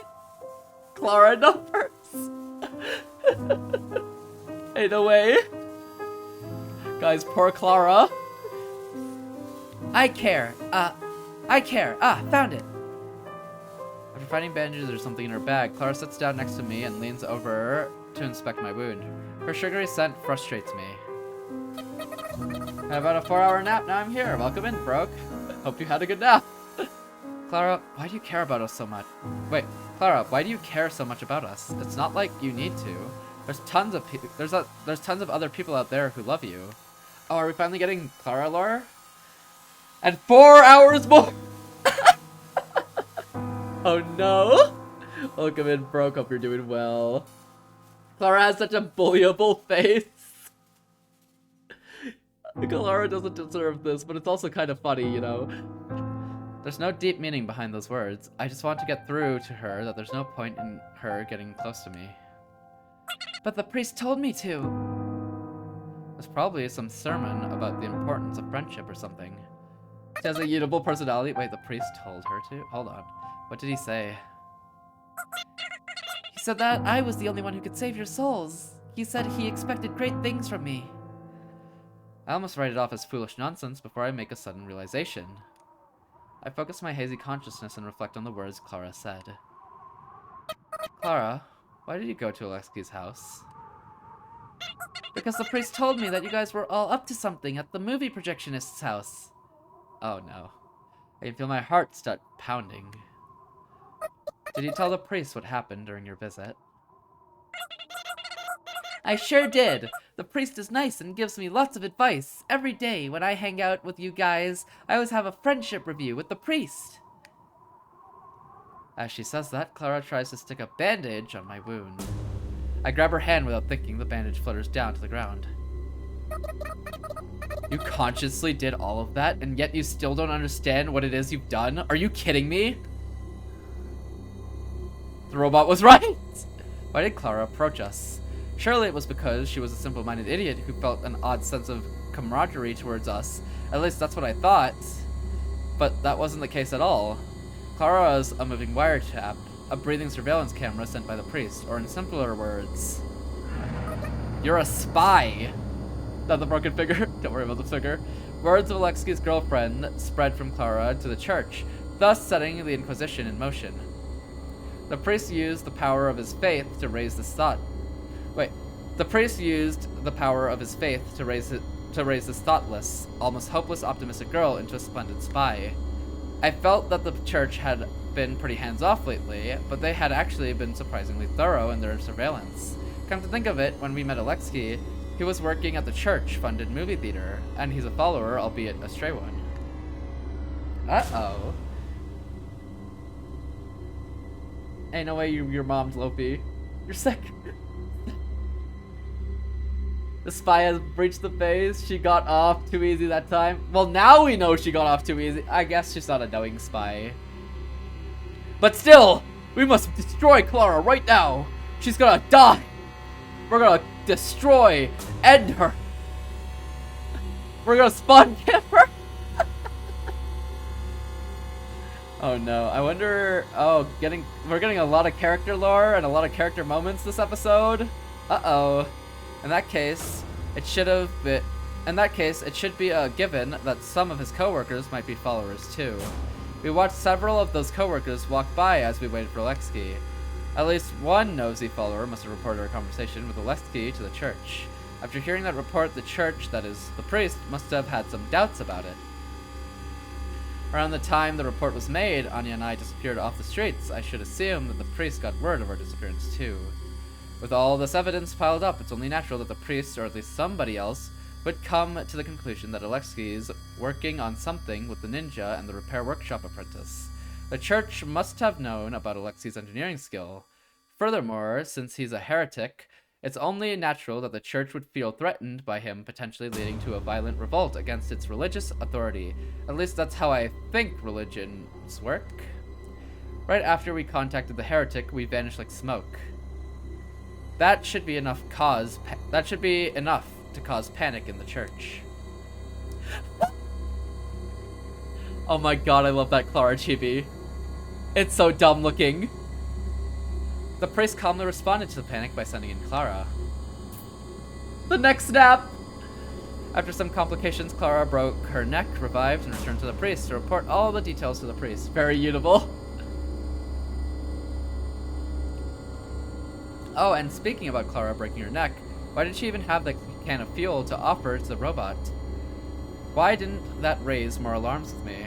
It's beautiful, it is. Clara knew we were making something there. Her idea of an appropriate gift was that can of fuel. I did nothing. I didn't do anything wrong. I let go of her pale, slender wrist. I despise you. A certain sort of despair drives me to speak in the coldest voice I can manage. Clara has been an irritating pest, but now I realize that somewhere in my heart, I'd started to grow fond of our semblance of a relationship. You innocently hide behind a facade of goodwill as you spread the ill will of others as an intermediary. You innocently hide behind a facade of goodwill as you spread the ill will of others as an intermediary, all the while feigning ignorance to protect yourself. I tremble at the thought that it was all just a ruse. I'm mad, and maybe a little sad too. You're disgusting, filthy. You're far worse than the priest himself. To berate myself for my own stupidity, I have to act as coldly as possible to do what I need to do. I don't know. I don't know what you're talking about. Just the other day, I came to help because I was worried about you, remember? I'm not a spy. No, you knew. You just pretended not to. Even pulling the wool over our eyes so you shepherd. Wait, no, you knew. You just pretended not to.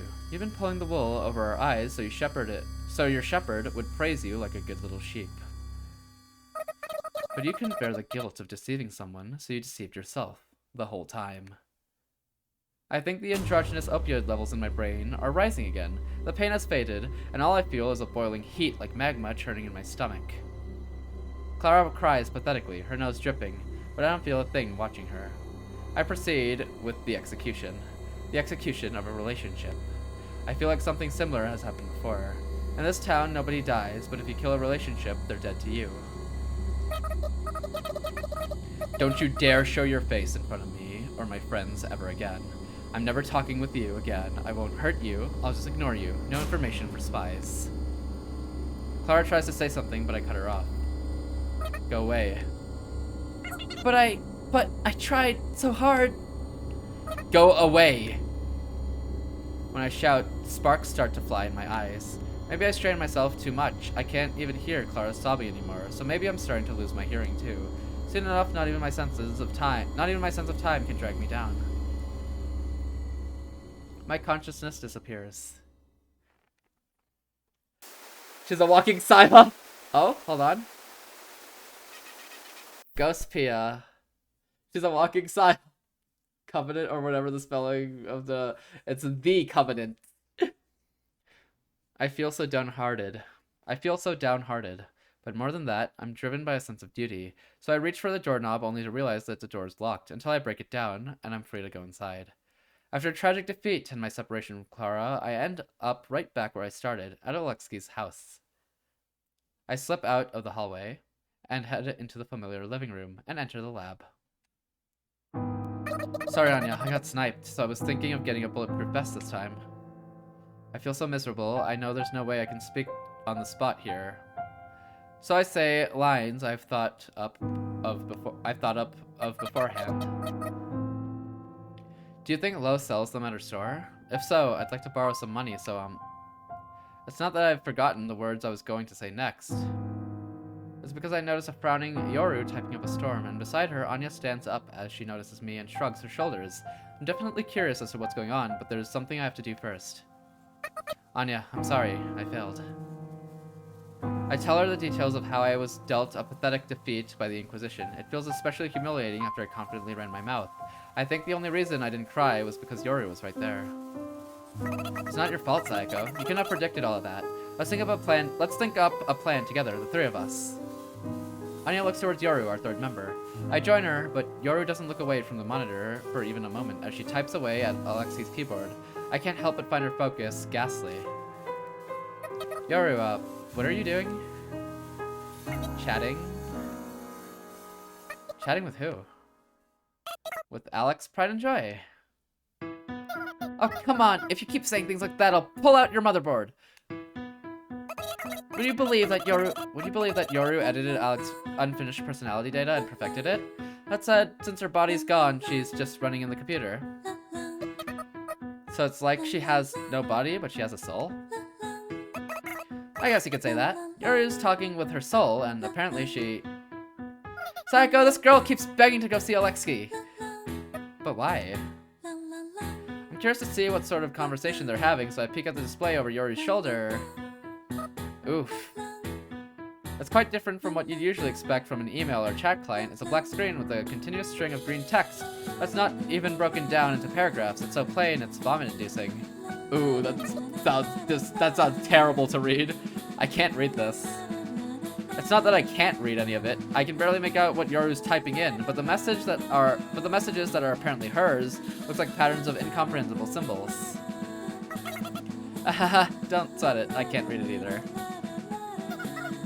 She said Alec must be allowed to continue working on me with my intelligence. It should be simple to persuade the church. Prepare my physical body at once. Ha! Even after it's been explained to me, it still just looks like patterns of symbols to me. There's definitely more to Yoru than meets the eye. She knows things that are unfathomable to us. And by us, I mean all of Ghost kind. She's kind of full of herself, huh?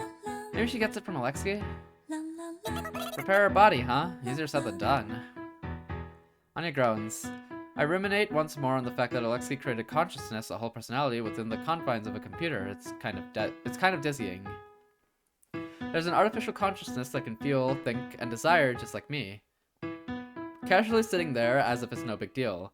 Things have always been like this, almost sinfully revolutionary things just casually existing in our presence.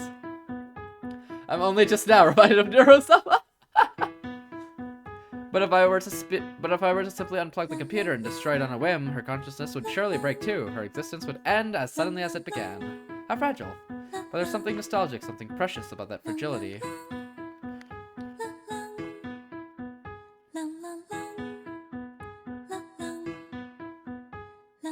I'm sure Yoru's the only one who can understand what she wants. Say, Yoru. Sorry, I don't think I can do it. Sorry, I don't think I can do it either. It looks like the personality data drivers are missing. Several internal parts must have disappeared when Mr. Alec was taken away too. I'm at a dead end here. There's nothing I can do about what's disappeared. Is that so? I really do want to do something for her, Sayako, I swear. So there are things that even Yoru can't do, huh? She's not omnipotent. There are some jars she just can't open after all. Wait, no, I should stop judging every little thing Yoru does. It's so petty. If only we could enable her to do as she wants. I know better than anyone just how fast. I know better than anyone else just how fast that body of hers can move. If we successfully install her into her body, she should be able to free Alexi with brute force. But as long as she can't move, she's helpless. Personally, I was planning on preparing for a second charge as soon as possible, but I guess deciding what to do with her should take priority. I'm useless when it comes to solving these sorts of problems. I suddenly feel so worn out, so I take a seat on a nearby box. Whoa. I jump up when I hear a beeping sound. Oh, it's a cleaning robot, the thing Alexei and Anya worked together to create. I thought I had broken it, but Anya assures me it's okay. Just to make sure we watch for a few seconds after a red light turns green, and then Eureka! Yoru suddenly shouts. Are we gonna turn the cleaning robot into the AI? She then starts pounding away at the keyboard even harder, and Anya and I rush over to the monitor to see what she's typing. You should go inside the vacuum cleaner. After a moment, that incomprehensible pattern of characters starts filling the screen again. Stop complaining. Yoru replies. The response comes a moment later. It's even longer this time. Dead space, Pia. Nope, just ghost Pia. Welcome in, Tonkatsu. How you doing? Having free will doesn't mean you will get everything you want for free, you know?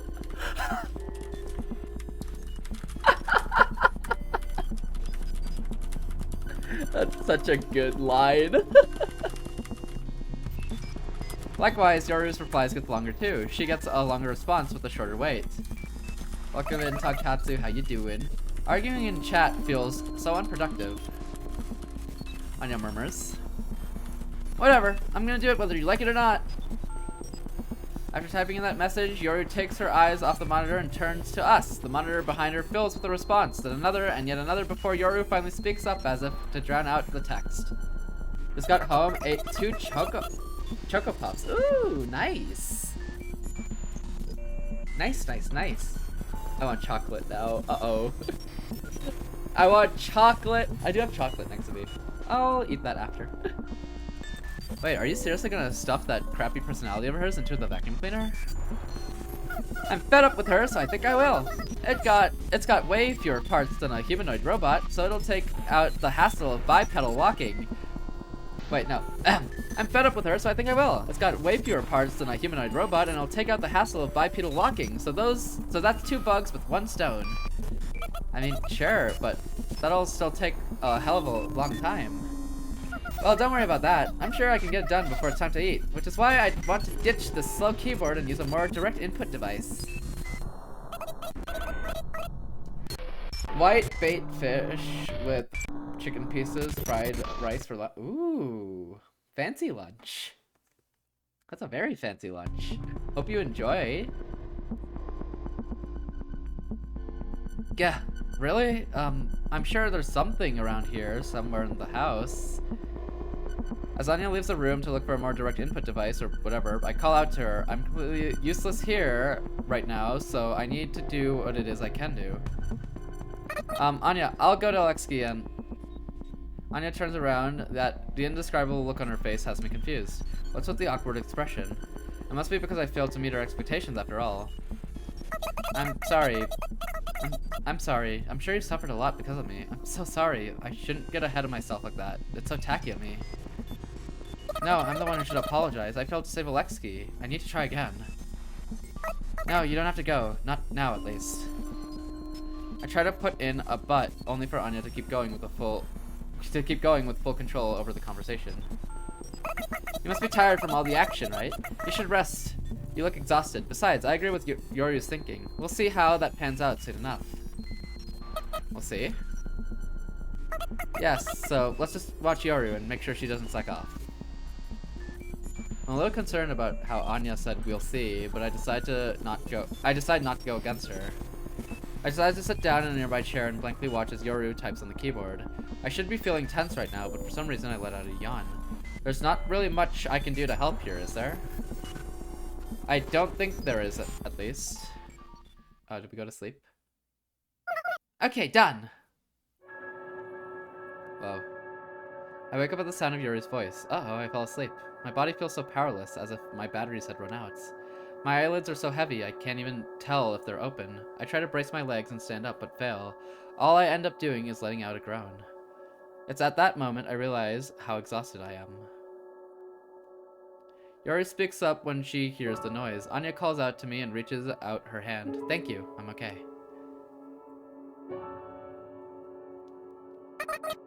Hank Ogi. I can't even speak clearly. How embarrassing. I noticed someone standing behind Anya, looking down at me. Is that Pacifica? I strained my barely openable eyes. No, it doesn't look like Pacifica. She doesn't have black hair, and this person's an adult. It's someone I know. That person suddenly smiles. I recognize that smile. After all, I've seen it in a movie. It's her, the beloved woman Alexei was trying to create. I gasp. My head slowly starts to wake up, and like magic, my drowsiness disappears. Yes, that's her, but not exactly. To be more specific... The hell? I get up and stare at what lies before my eyes.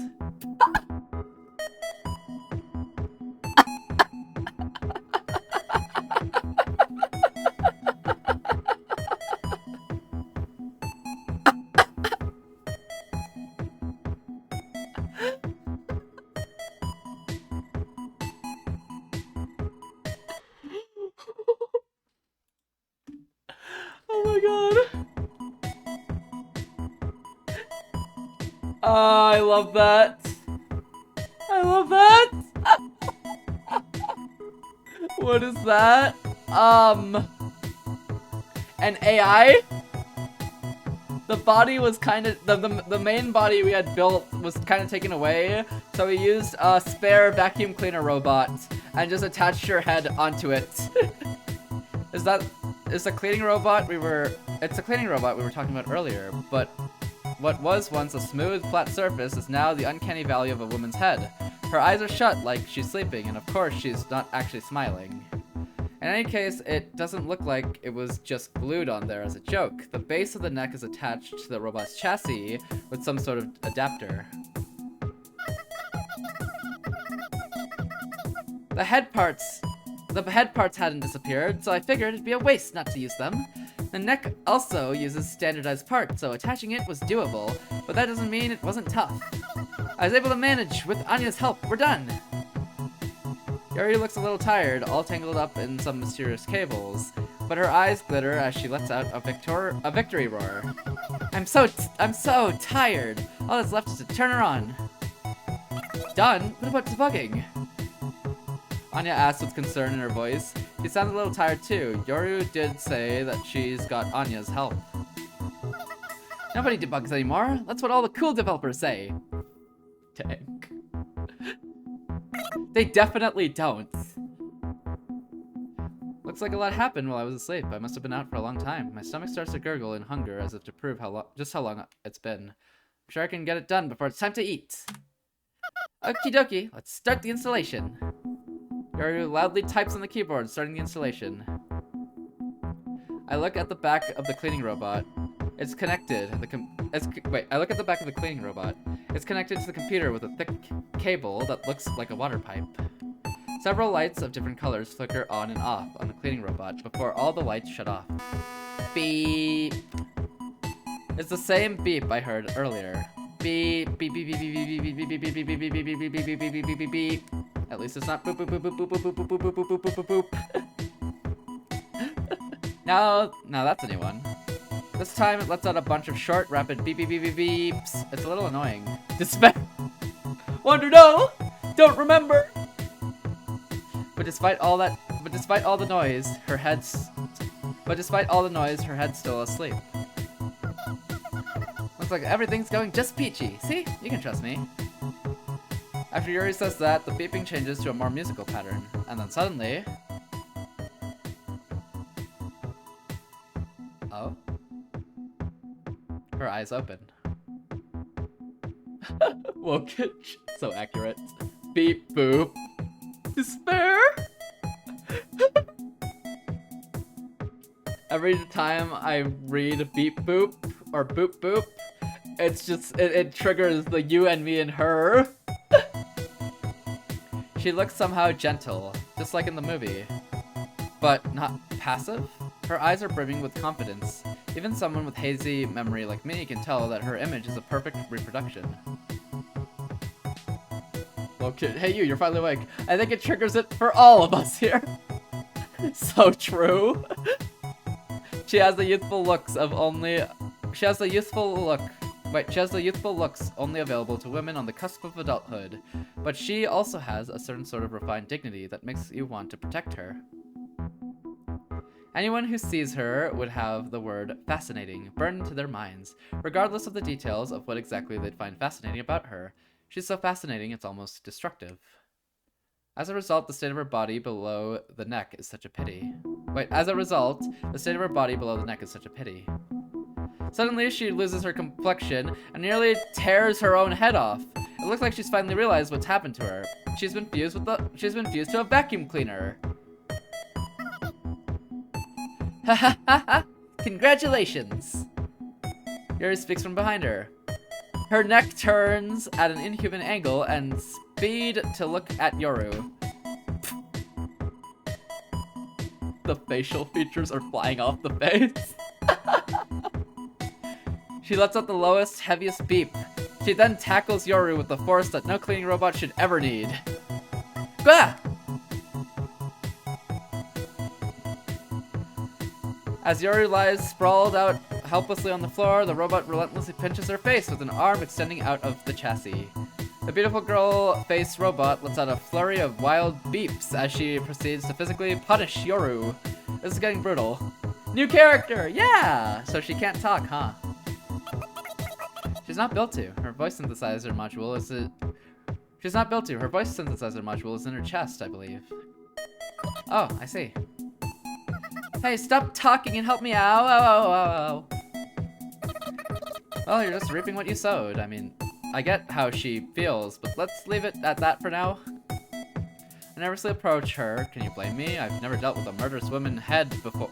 I've never dealt with a murderous woman-headed robot. Wait, I've never dealt with a murderous woman-headed vacuum cleaner before, and touch her body. It's cold and metallic. Hard to believe her soul isn't something this inorganic. I mean, she wants to go to Alexki, right? We need to plan out how we're going to do that. I decide to change the topic. She lets out a few intermittent beeps that sound somehow disappointed. Yoru. You want me to translate? Sure. If you didn't stick the head on, I could have at least strategically disguised myself as a cleaning robot, you know? You'd think, you idiot, think! Ow! I try to soothe the woman-headed vacuum cleaner as I ask a quite logical question. Why did you do that anyway? I can't see how it was necessary. That's exactly why I did it! Try straigning your side a little bit, see what pops out. The arm pinching Yoru stops moving. The head puts on an expression of The head puts on an expression of sudden realization and... Whoa, watch it! Whoa, woohoo! Now try the other side, and the lower left too! Holy! Yoru cheers. The robot beeps in response as arms armed with arms pop out of the vacuum cleaner chassis. Each weapon more dangerous than the last. Arms armed with arms. An electric saw, a blowtorch, an over-the-top machine gun, and I'm not sure what the green light emitting gun shaped thing is, but you probably wouldn't want to touch it. What the hell did you do to this girl? Didn't you make that thing, Anya? Yeah, I did install the self-defense weapons, but the processor's throughput... Yeah, I did install the self-defense weapons, but the processor's throughput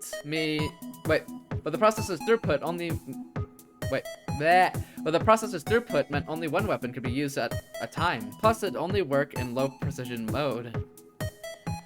That's why I gave it a flamethrower. That's why I gave it a flamethrower, since those don't exactly need precision. Anya adds in whisper. Where's Clara? We left her, remember? Wait, ain't no way you want to test.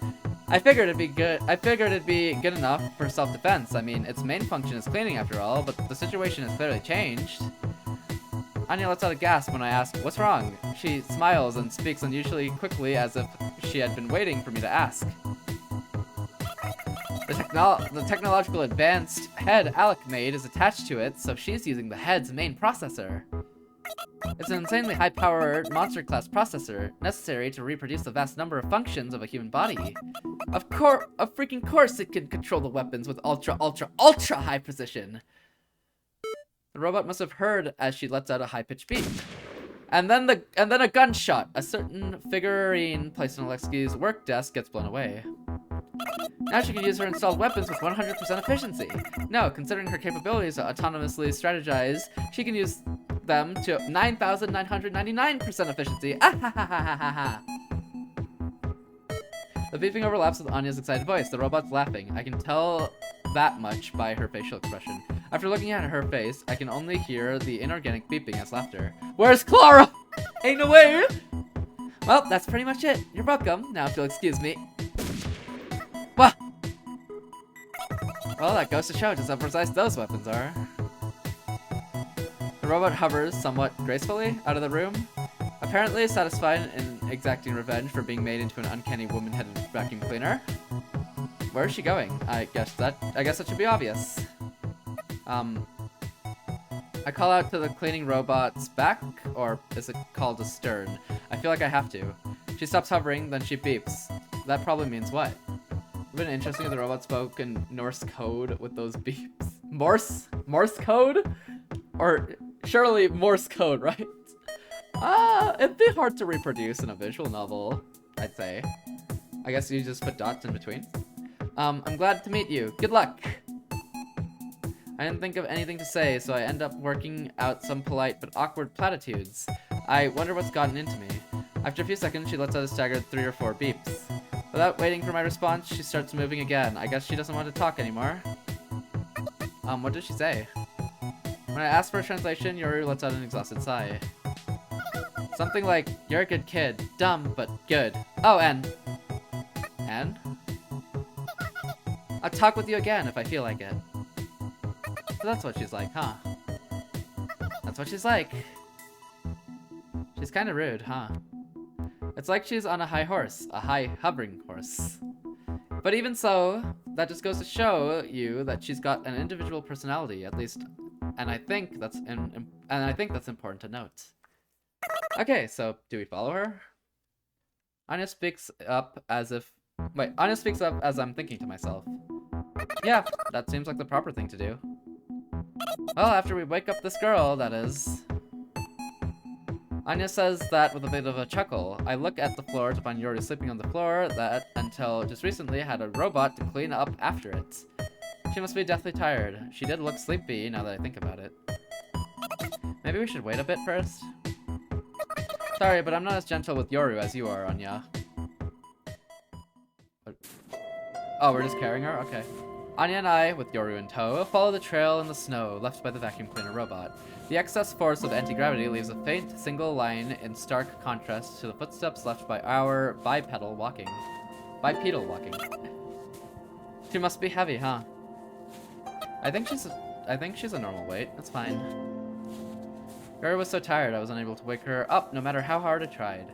That's why I'm carrying her as we walk. But if you think about it, this might be for the best. Considering the difference in stamina between me and Anya, it'd probably be too hard for her.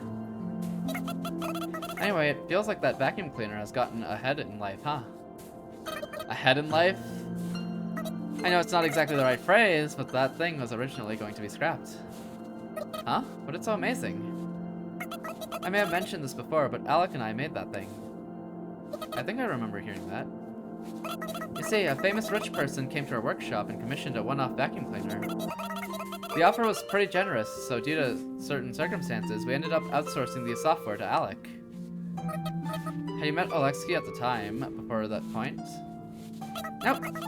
I don't have many personal connections, and his personality is like the embodiment of everything wrong with engineers, you know? Dang. I was a little worried if it'd be okay to work with him, but I figured he'd do his job properly. Alexki certainly is a serious worker at heart, I think. He did go to work on time while we were at his house, but that might have just been a cover so that the church wouldn't find out. He's so skilled, it came as a shock, even to me. When you're that skilled, I can kind of let a few personality flaws slide, I guess. He eventually opened up to me a bit, so I teased him about how overly serious he was at first.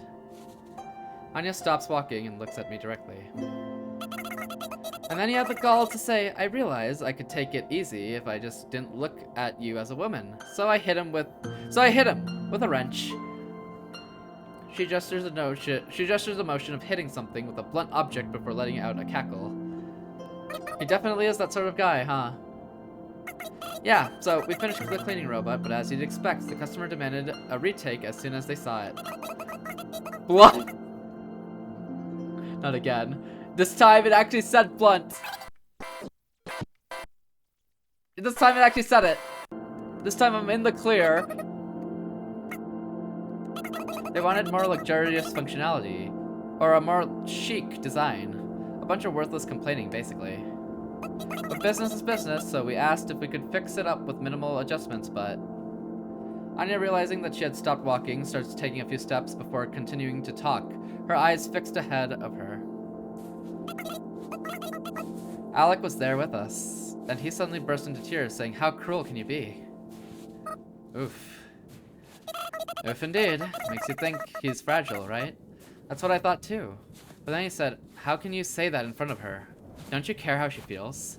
He wasn't crying for himself. It's not like the vacuum cleaner had an AI at that point, did it? Of course not, but he seriously snapped at the lack of consideration for her feelings. That's crazy, right? He was crying too. Is there something wrong with his head? Anya talks the way a boy talks about a comic book hero. That is, without any hint of scorn, just admiration, trust, and praise. Furthermore, he said, getting up from his chair, "This robot is like a child built by me and, this other engineer. Do you insult children in front of their parents, do you?" Sounded like Alexei was shouting through the tears. Indignant that the customer was mad when he was the one who should be mad instead. Anya continues. "You're just so classy for someone who acts so trashy." The customer got mad enough to just leave without paying. "Have a good lurk, Broke." Take care, take care. I understand how he felt, but I'm impressed he could say all that. Can't say it was effective, though. Honestly, if it were me, I might have thrown hands. Alexei must have worked so hard. He probably devotes his whole body and soul for paid commissions. It's all just my imagination, of course, but based on everything I know about Alexei, I think I've got an idea of how he felt. I guess that must be what Anya likes about him. Several days after that, he said, "I'll take good care of her," and bought it with his own money. We started talking once we'd see each other again for aftermarket service. So he's got some good sides to him after all, huh? He sure does.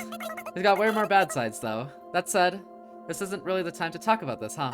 Anyway, please save our child, if you can. Of course. Not again! Not again! Huh? Oh snap! That girl just used more than 3 weapons at the same time, didn't she? We arrived at the explosion's epicenter to find a small crater. A little bit of the foundation remains of what appears to have been an annex close to the church. I bet a lot of things have happened here, more than I could possibly imagine. Oh, where? Is she not supposed to use more than 3? Well, while the generator might be under control, the limiter becomes ineffective under heavy load. I mean, look, she's using the same energy source as the car we all rode on that one time, after all. It's peaky, but powerful, you know? And you don't even need to charge it. So when the car we were riding on exploded, it must have left a crater like this too, huh? Anya gasps. I follow behind her while carrying Yoru, who's still asleep. I follow Anya's gaze and find what caught her attention. Alec! Your legs! Your ass! Whoa, Anya? Alexei had lost most of his entire lower body. He probably doesn't have long, but he's so excited when he sees us. It seems like he doesn't even care about death. No way! She came here. I met her. She tried to save me, but then she overheated. Alec, don't talk. You'll lose blood. His eyes sparkling, Alexei continues, ignoring even Anya's plea for him to stop. What is the scene? What is this? The way she fought was so beautiful. It's a pity you couldn't see. It would have been worth recording. It's such a shame I can't sell it on disc. By the time the Inquisitors fired their first shot, she had already swept up 2 of them. It was amazing. Battle heroes are so cool. I can't help but wonder. She was his creation, right? Isn't he going to say anything about how she'd suddenly been installed on a vacuum cleaner? I can't speak for him, but I can imagine him not caring in the slightest if her body is organic or not. Essay. The truth of the matter is that his creation came to save him, without any regard for herself. In Alexei's eyes, what matters isn't if you're human. Wait, what matters isn't if your body is human shaped or vacuum cleaner shaped, but rather what you do with that body. Maybe after all, Alexei's area of expertise is software, what's inside, rather than hardware, what's outside. That said, what I think is the most Alexei part of this whole situation is how he's prioritizing praising her efforts rather than mourning her loss. Have you ladies ever seen a battle robot in action? Of course not, suckers! Alec, sheesh, you're always a handful, huh? All the excitement surely must have shortened his remaining time, but for some reason I find it a charming sight to see Anya fussing over Alexei and holding the upper half of his body as he coughs up blood. I'm scared. Scared? What could possibly scare someone like you, Alec? I'm scared of death. It's hard to make out the words Alexei squeezes out. On closer inspection, his already pale face is getting even paler. At this point, he's almost like a corpse that forgot he was dead. Don't worry, you'll come back soon. You don't know that. What if I'm the only one who doesn't revive? That's so... Look, you'll be fine. I died myself a while back, but I'm back, see? I'm scared. Please give me some comfort. It's getting kind of awkward. I really don't like the way he said that. I'm starting to get tired of carrying Yoru. We finished what we came here to do, so I wish Alec would just hurry up and kick the bucket already. Men want women to be a mother figure for them, especially in times of weakness. If Anya acts like a mother now, this could be her big chance. Oh, you're awake. Your back is just so comfortable, Psycho. Yoru clings tightly to my back as she says that. I decide to leave Alexei alone until he dies, so I watch and pray that Anya can be a proper mother figure or whatever. You can't just sit on the sideline, Psycho. Knowing Anya, she needs your advice. Oh, huh? Oh, Anya, be a good mother. Be open-minded. Huh? Mother? What are you talking about? They say if you act motherly when a man is weak, he'll fall for you. Mother? Motherly? I don't know what that means. Alexei murmurs something, but his voice is too weak. Anya asks him to repeat himself, and he speaks up a little more clearly. What's her face? The blonde one? Huh? You mean Pacifica? What about her? You can't pull it off, Anya, but I think Pacifica could give me some comfort. She seems so reliable, like a mother who's usually strict but will gently tuck you to bed when you catch a cold, so...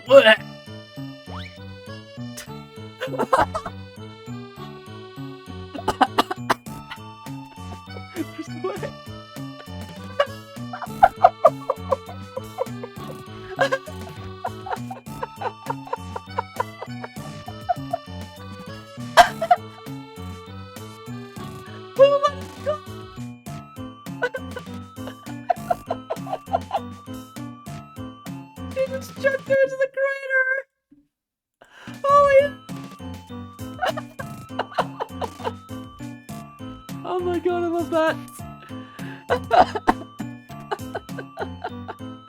Oh. Without even waiting for him to finish, Anya hurls Alexei's half body into the crater. Alexei's already lightweight body has been cut in half, so it should be easy to throw him, even for someone small like Anya. I can hear Alexei's body sliding down the slope of the crater.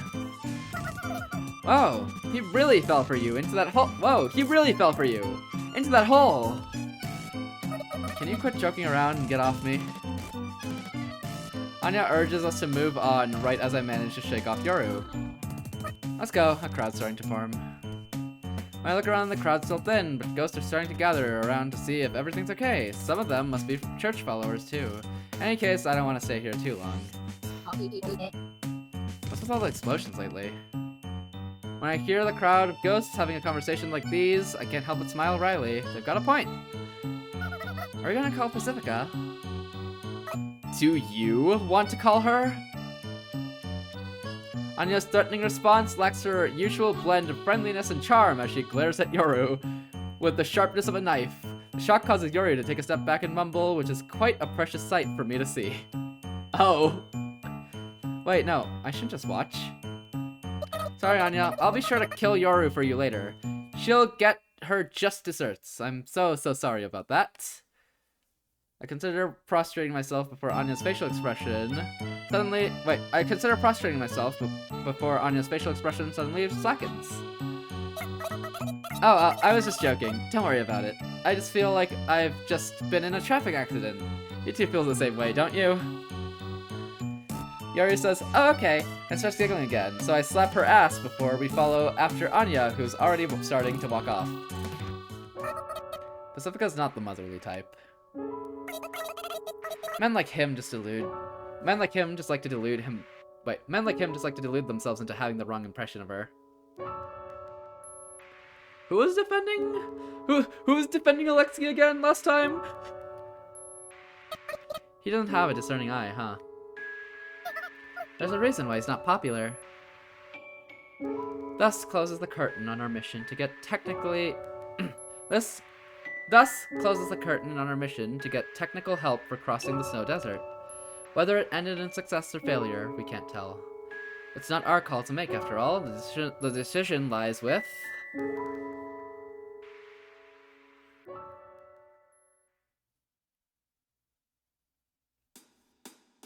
Oh. That's it? Oh. Interesting episode. Damn, yeah. This one? Weird. Clap, thank you. There's gonna be an end credits, right? Are we done? I think there's an end credit scene.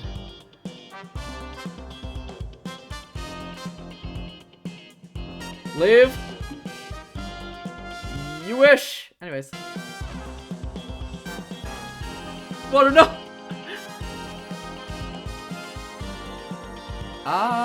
Interesting. I feel like it's the final episode. It wasn't very... How do you put it? It wasn't anything crazy, I'd say. But the amount of information we got in this episode was more so the crazy part. Oh, hello. Thank you all for gathering today.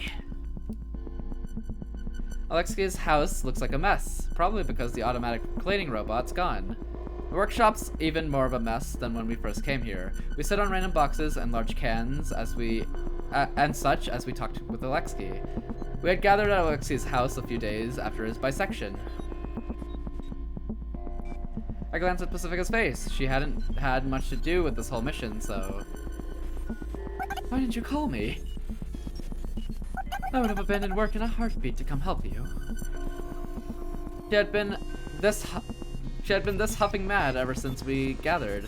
It's been making me feel a bit uneasy. You ladies helped me. Now it's my turn to help you. Thank you, Alec. Don't mention it. I'm only doing what's expected of me. I steal another glance at Pacifica's face. To be honest, when Anya contacted us, she had already told us that Alec was going to help, so this meeting is kind of like watching a movie after hearing spoilers. That's what it feels like anyway. So I'm more interested in seeing how Pacifica feels. I can't help but wonder what her take on the matter is. So, do you have a plan? Let's hear it. As Anya urges Alexei, it makes me feel like she truly is the moderator for this meeting. Despite all of the dumb things that have happened lately, she still does her best to give both us and Alexei proper care and respect. It's touching. Alright, I do have a plan. Want to hear it? I want to hear it. Yoru answers loudly. She initially seemed to have her doubts about Alexei, but it doesn't look like that way anymore. She looks like the usual sociable Yoru. I haven't had a complicated conversation with Yoru ever since the night we went to dispose of Clara's dead body. I wonder if that has anything to do with it. As I space out, Alexei clears his throat to start speaking. I concentrate my scattered focus into one point and listen closely to what Alexei has to say. First of all, from what I heard from Anya, there's a huge oversight in your lady's plan. The part where you're going somewhere without knowing where, that's no good. You're basically lowering your own chances of success. We don't know where we're going, so what do you expect us to do? We don't have a map or a GPS, so we figured our only option was to go aimlessly. Pacifica answers with the tone of someone asked to add Pacifica answers with the tone of someone asked to add two two-digit numbers. Yes, this is it. The reassuring feeling that Pacifica gives off. Just being in her presence makes me feel twice as powerful. Oh, really? Alexei grins, sticks out his index finger, and points up. We all look at the ceiling. It's high up and has fancy lights, which makes me think, wow, this really is a nice house, but that's it. I don't get what we're supposed to be looking at. My thinking is that before you look outwards, you should look upwards. Pacifica gasps. I still don't get it. Maybe I'm not concentrating hard enough? Space? We'll launch a rocket! It's true that we have no maps nor satellites to rely on in this town. Radio waves are also a non-starter, and in that case, we just have to make maps of our own. We launch a rocket and get a bird's eye view. Once we know the surrounding terrain and distances, that's when we can finally stand at the starting line. Wow. I'm easily impressed, but I really do think it's impressive. It's got a point. We may have been a little too haphazard with our approach. Alexei's brain quickly noticed our plan's weak spot. That was in our blind spot, and gave a suggestion to rectify it. This might actually work. I'm honestly excited. So that's what you were thinking, huh? Pacifica speaks without any change in her tone at all. Alexei must have been expecting some sort of reaction too, as he's just mumbled, yeah, in response. Meanwhile, hearing Pacifica's voice sends my inner monologue into overdrive. Building a rocket would be difficult, wouldn't it? But then again, they did manage to build a rocket. They did manage to build a robot, kinda. It's a good plan, I'd say. The air of tension instantly dissipates, and I realize that I've forgotten to breathe. Looks like Anya is the same way, as I can see her shoulders move as she takes a deep breath. There's no way a plan can fail if Alexei thought it up, and Pacifica has given her approval. At least, that's what I think. I'm sure Anya approves of the plan, too. But that just leaves one person. Hey, what's with that look, Psycho? It's a rocket we're talking about. Rockets are so cool! They are, as long as they don't explode, that is. Well, you know what they say. Toast lands butter upside down. Wait. Well, you know what they say. Toast lands butter side down. So you gotta make sure the toast doesn't fall. I just did that this morning. Ahaha. Oh yeah, that was a huge explosion, huh? Hey, stop jinxing it.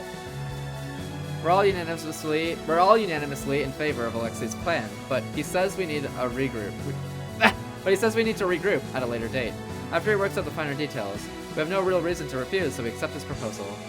He then pretty much kicks us out, but it doesn't feel bad at all. As for why, there's a cafe we like to go to, so let's hold our next meeting over there. I've never been to a cafe before. Just come with us and check it out. We need to learn more about each other. Okay, I suppose you're right. It's probably because I get to hear that conversation as we leave the house, since I'm at the back of the line. Nice. So we have a plan. Wait, hold on. When I speak up, Alexei quietly offers me a seat, acting as if I knew. Wait, hold on. There's more. I thought that would be it. Hold on. When I speak up, Alexei quietly offers me a seat, acting as if he knew I wanted to talk. I tell him that I want to keep it short, since Pacifica and the others are waiting for me outside. In response, he asks me, what's wrong? Are you sure about this? Obviously, I'm referring to how the life Alexei was trying to bring into this world came to an abrupt end. In the end, she couldn't even use the body you worked so hard to create. And she even broke the body she did end up using. And now she's gone. I think we failed you, so I didn't expect you to help us.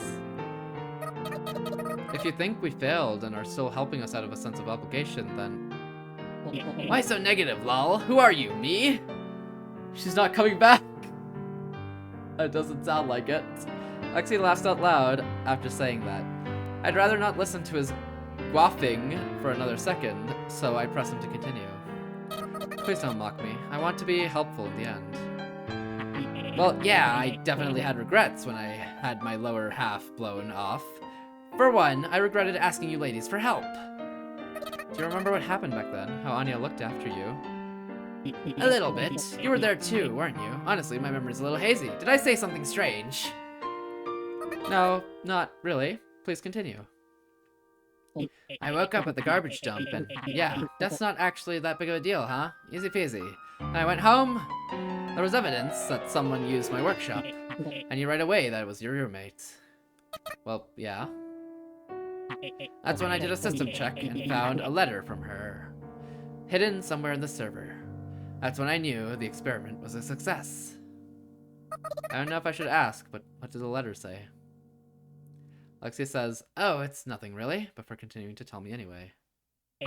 She said, obviously, don't even think of trying to make another me. That should go without saying. Oh, that's nice. The last thing she told me was that I was dumb. The last thing she told me was that I was dumb. So that sounds like a believable letter. That said, I feel like she's got a surprising amount of love for Lexi. At least, that's the impression I got from what little time I spent with her. Sad, she's not coming back. Nice. Lexi looks at me with his eyes popped wide open. Sorry, As I stumble with my words, his face starts to warp in ecstasy. I want to get out of here. I guess he really is a dreadful person after all. Moe! Huh?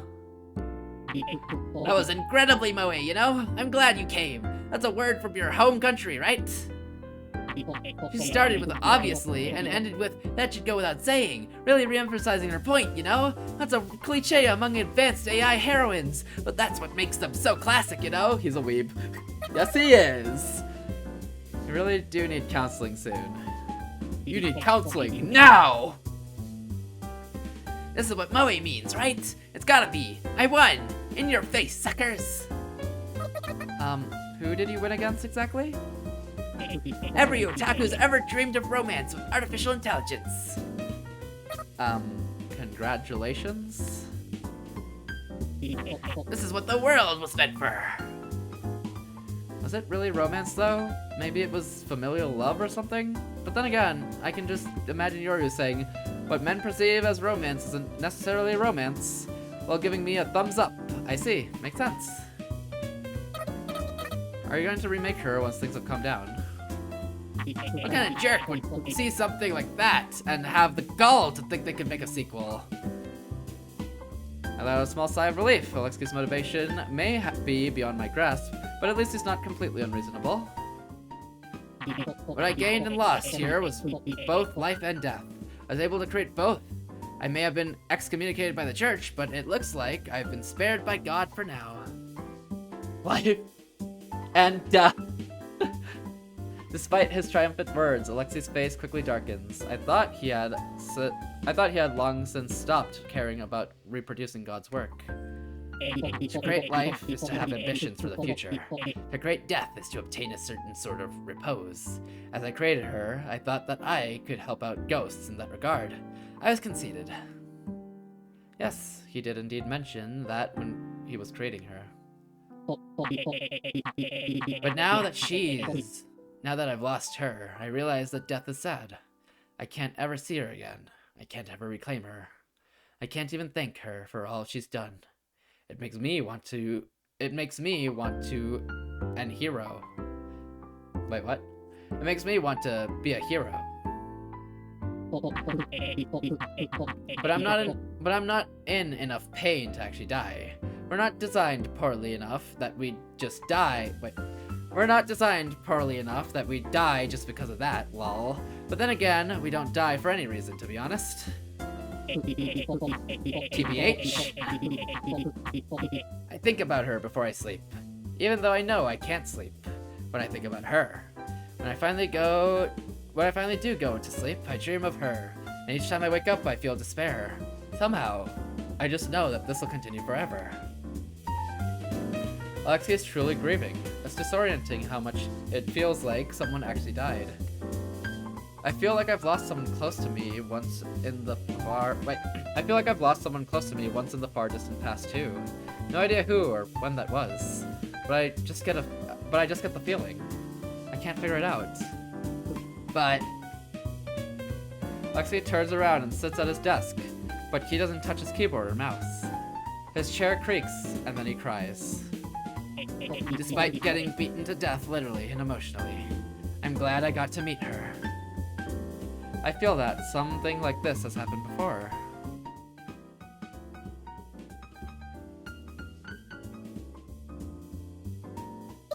I'm just guessing here, as a woman, just like her, but I'm pretty sure I did something similar back then too. Just as she was special to you, I feel like you were special to her. I'm sure she was glad she got to meet you. Or maybe I wanted to, but couldn't. Honestly, I wanted to talk with her again too, when she felt like it, that is. I don't think there's any need for me to say that though, so I leave it as a mental note. I should get going already. Dang. A world without death, introducing death is, interesting, I guess. I head back to my friends with the sound of Alexei's sobs at my back. Once I get to the entrance. Sayaka, you really are such a good girl. Huh? Priscilla embraces me with tears welling in her eyes. What you said was so touching. Sayako, so tear-jerking. What's your secret? What's your secret to delivering such iconic lines? Do you take notes or something? Anya gives me a round of applause. Alex said it was romance, but what men perceive as romance isn't necessarily romance, you know? You already said that. Huh? The door! The conversation's getting out of hand, so I slip out of Pacifico's arms, kick open the front door, and rush outside. Okay, let's go home already. Everyone turns around and starts running their mouths as they run after me. I'm not comfortable leading the group, so I let Pacifica take the lead. I stop in my tracks, close my eyes, and take a deep breath. The pitch-black world spreading out behind my eyelids reminds me of the specter of death looming around Alexei's house. I feel that what Alexei experienced was only one side of death. In death, there's those who are dearly departed, and those who the departed hold dear. Alexei is the latter. In fact, as long as he is a ghost, he can never truly become the former. The same goes for me. I think about the other side of death, the side I can never reach. But what if I could? I could have been shot to death when I went to go save Yoru, blown to bits in the car explosion when we tried to leave town, or impaled through the head by Renja's spider. Any of those things would have been the end of me. I wouldn't have been able to save anyone, but I wouldn't have to suffer anymore. Nothing could threaten me anymore. I can feel the darkness behind my eyelids sink into my heart. I've been caught in the allure of death and cannot escape its grasp. Death is all too peaceful. As someone who cannot die, the allure of death is spine-chilling. Could it be what I want? Could it be that I want? Sayako! A bundle of warmth slams into me, almost causing me to tumble over. Whoa, I stumble back a few steps. I open my eyes to find Yoru. What's wrong, Sayako? Let's go home. Saying that, she holds my hand. It's not warm at all. Her hand is as cold as mine. It's cold outside after all. A few meters behind Yoru stand Pacifica and Anya, my precious, precious friends, smiling at me. I smile back. I'm a little sleepy and hungry. We laugh. Yoru pulls me by the hand as we leap into the laughter. Death is an attractive concept to me. The peacefulness of death grabs my attention and won't let go. But I don't think I'm in any rush to die. I mean, just look at everything I have to cherish. That's just naturally how I feel. That's how I feel despite everything that I am. I really do feel that way. I'm happy that I can feel that way. I wish that I could feel this way forever. I wish. That's now my dream. In my dreams, I can get out. In my dreams, I can fit in.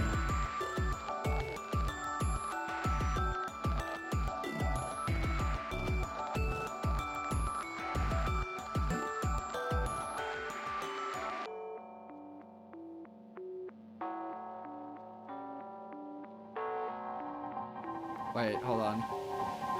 Wait, hold on. Yoru? Whoa. Ending? That's it! We did it! We get the credits. Ghostopia Season 1. Clap, thank you. What a good game. Holy crap.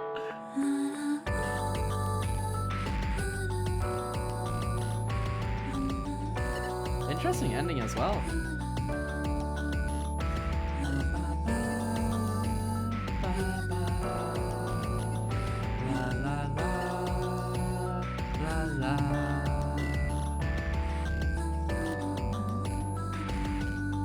Really good game. Also, their perception of death is also interesting, because they can't actually die. So then focusing in the whole episode on like that thematic element there was pretty interesting. Very cool. Very, very cool. And then all the information drops we got this episode. Yoru's not really a ghost. Clara has been a spy this whole time. Anya wants to deepen her friendship. Not too much about Pacifica. Introducing death into a world without death. And then picking the fact that we have a rocket now. Making up the plan about the whole rocket stuff. Voices? I think they're rolling out updates for voicing for this game. I believe they just like rolled out a update for that recently. But it's not like English voices. Forgot to credit Fade. Ain't no way. Wait, they had debuggers? I thought debugging was cringe.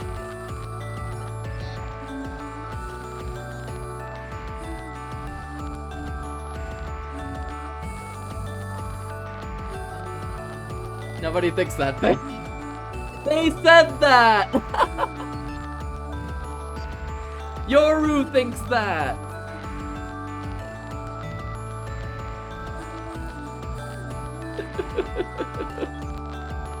Cool game.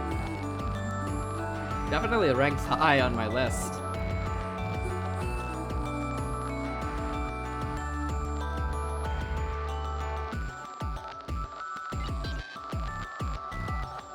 What an interesting story. I want to know where it goes from here. Oh yeah, they recently released a Switch version too.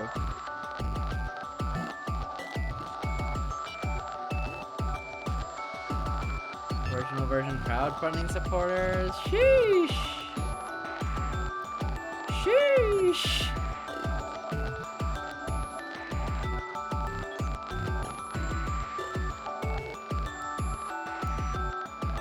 Good game. Honestly, the aesthetics, the thing that sold me, but the story definitely competed with the aesthetics for sure. And the music. Honestly, there wasn't really a bad part about this game. There's like nothing I could say about this game that's bad. Good game. I need more. The only bad, actually no, I can't say a bad part. The bad part is that I need more.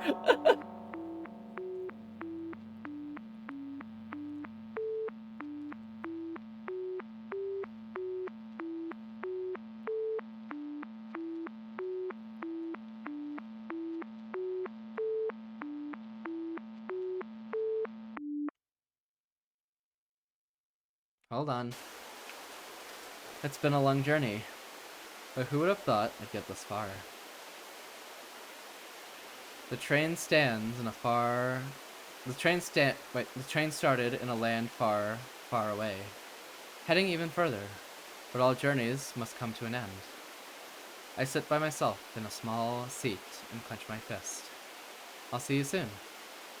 Inside the train, the clattering of the railroad ties get suddenly drowned out by the clattering of the railroad ties gets suddenly drowned out by an announcement.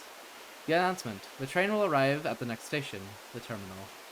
I make sure I've got my single travel bag as I look out the window.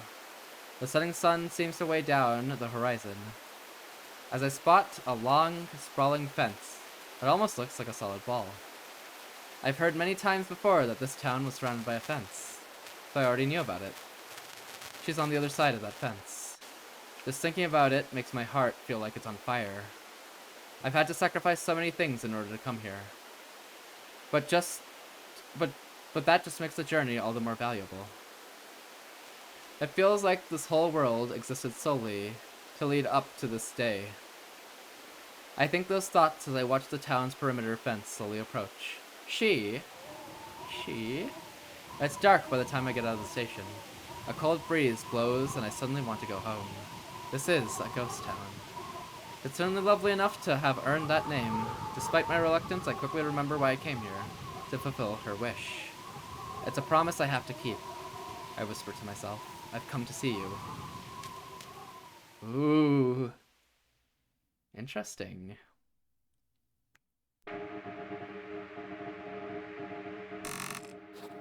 Wait. Oh! We got a CG! Thank you for reading! Thank you for reading through the end. Please look forward to the story's continuation! And they changed the theme. And Psycho's gone from the middle. Wow!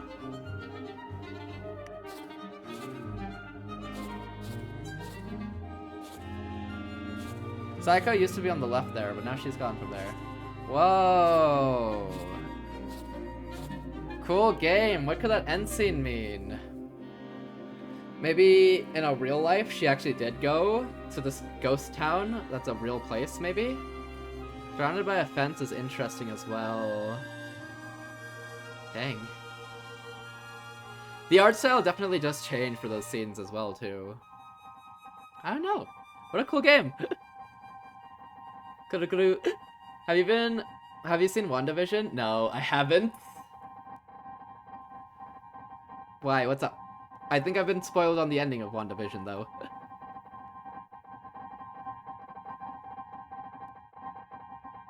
Oh, also the main menu theme changed as well.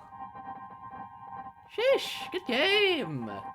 Good game, good game! What a really, really good game, actually. Alright, cool. I guess we can swap games. I don't know if I want to uninstall this game, I'm gonna be honest. This game was so good. There's like a barrier between Wanda's magical TV world and the real world. Really? Could that be the fence in this scenario? If we treat it like that way? Or do you think everyone's technically actually died and these are memories of a town that's special to everyone?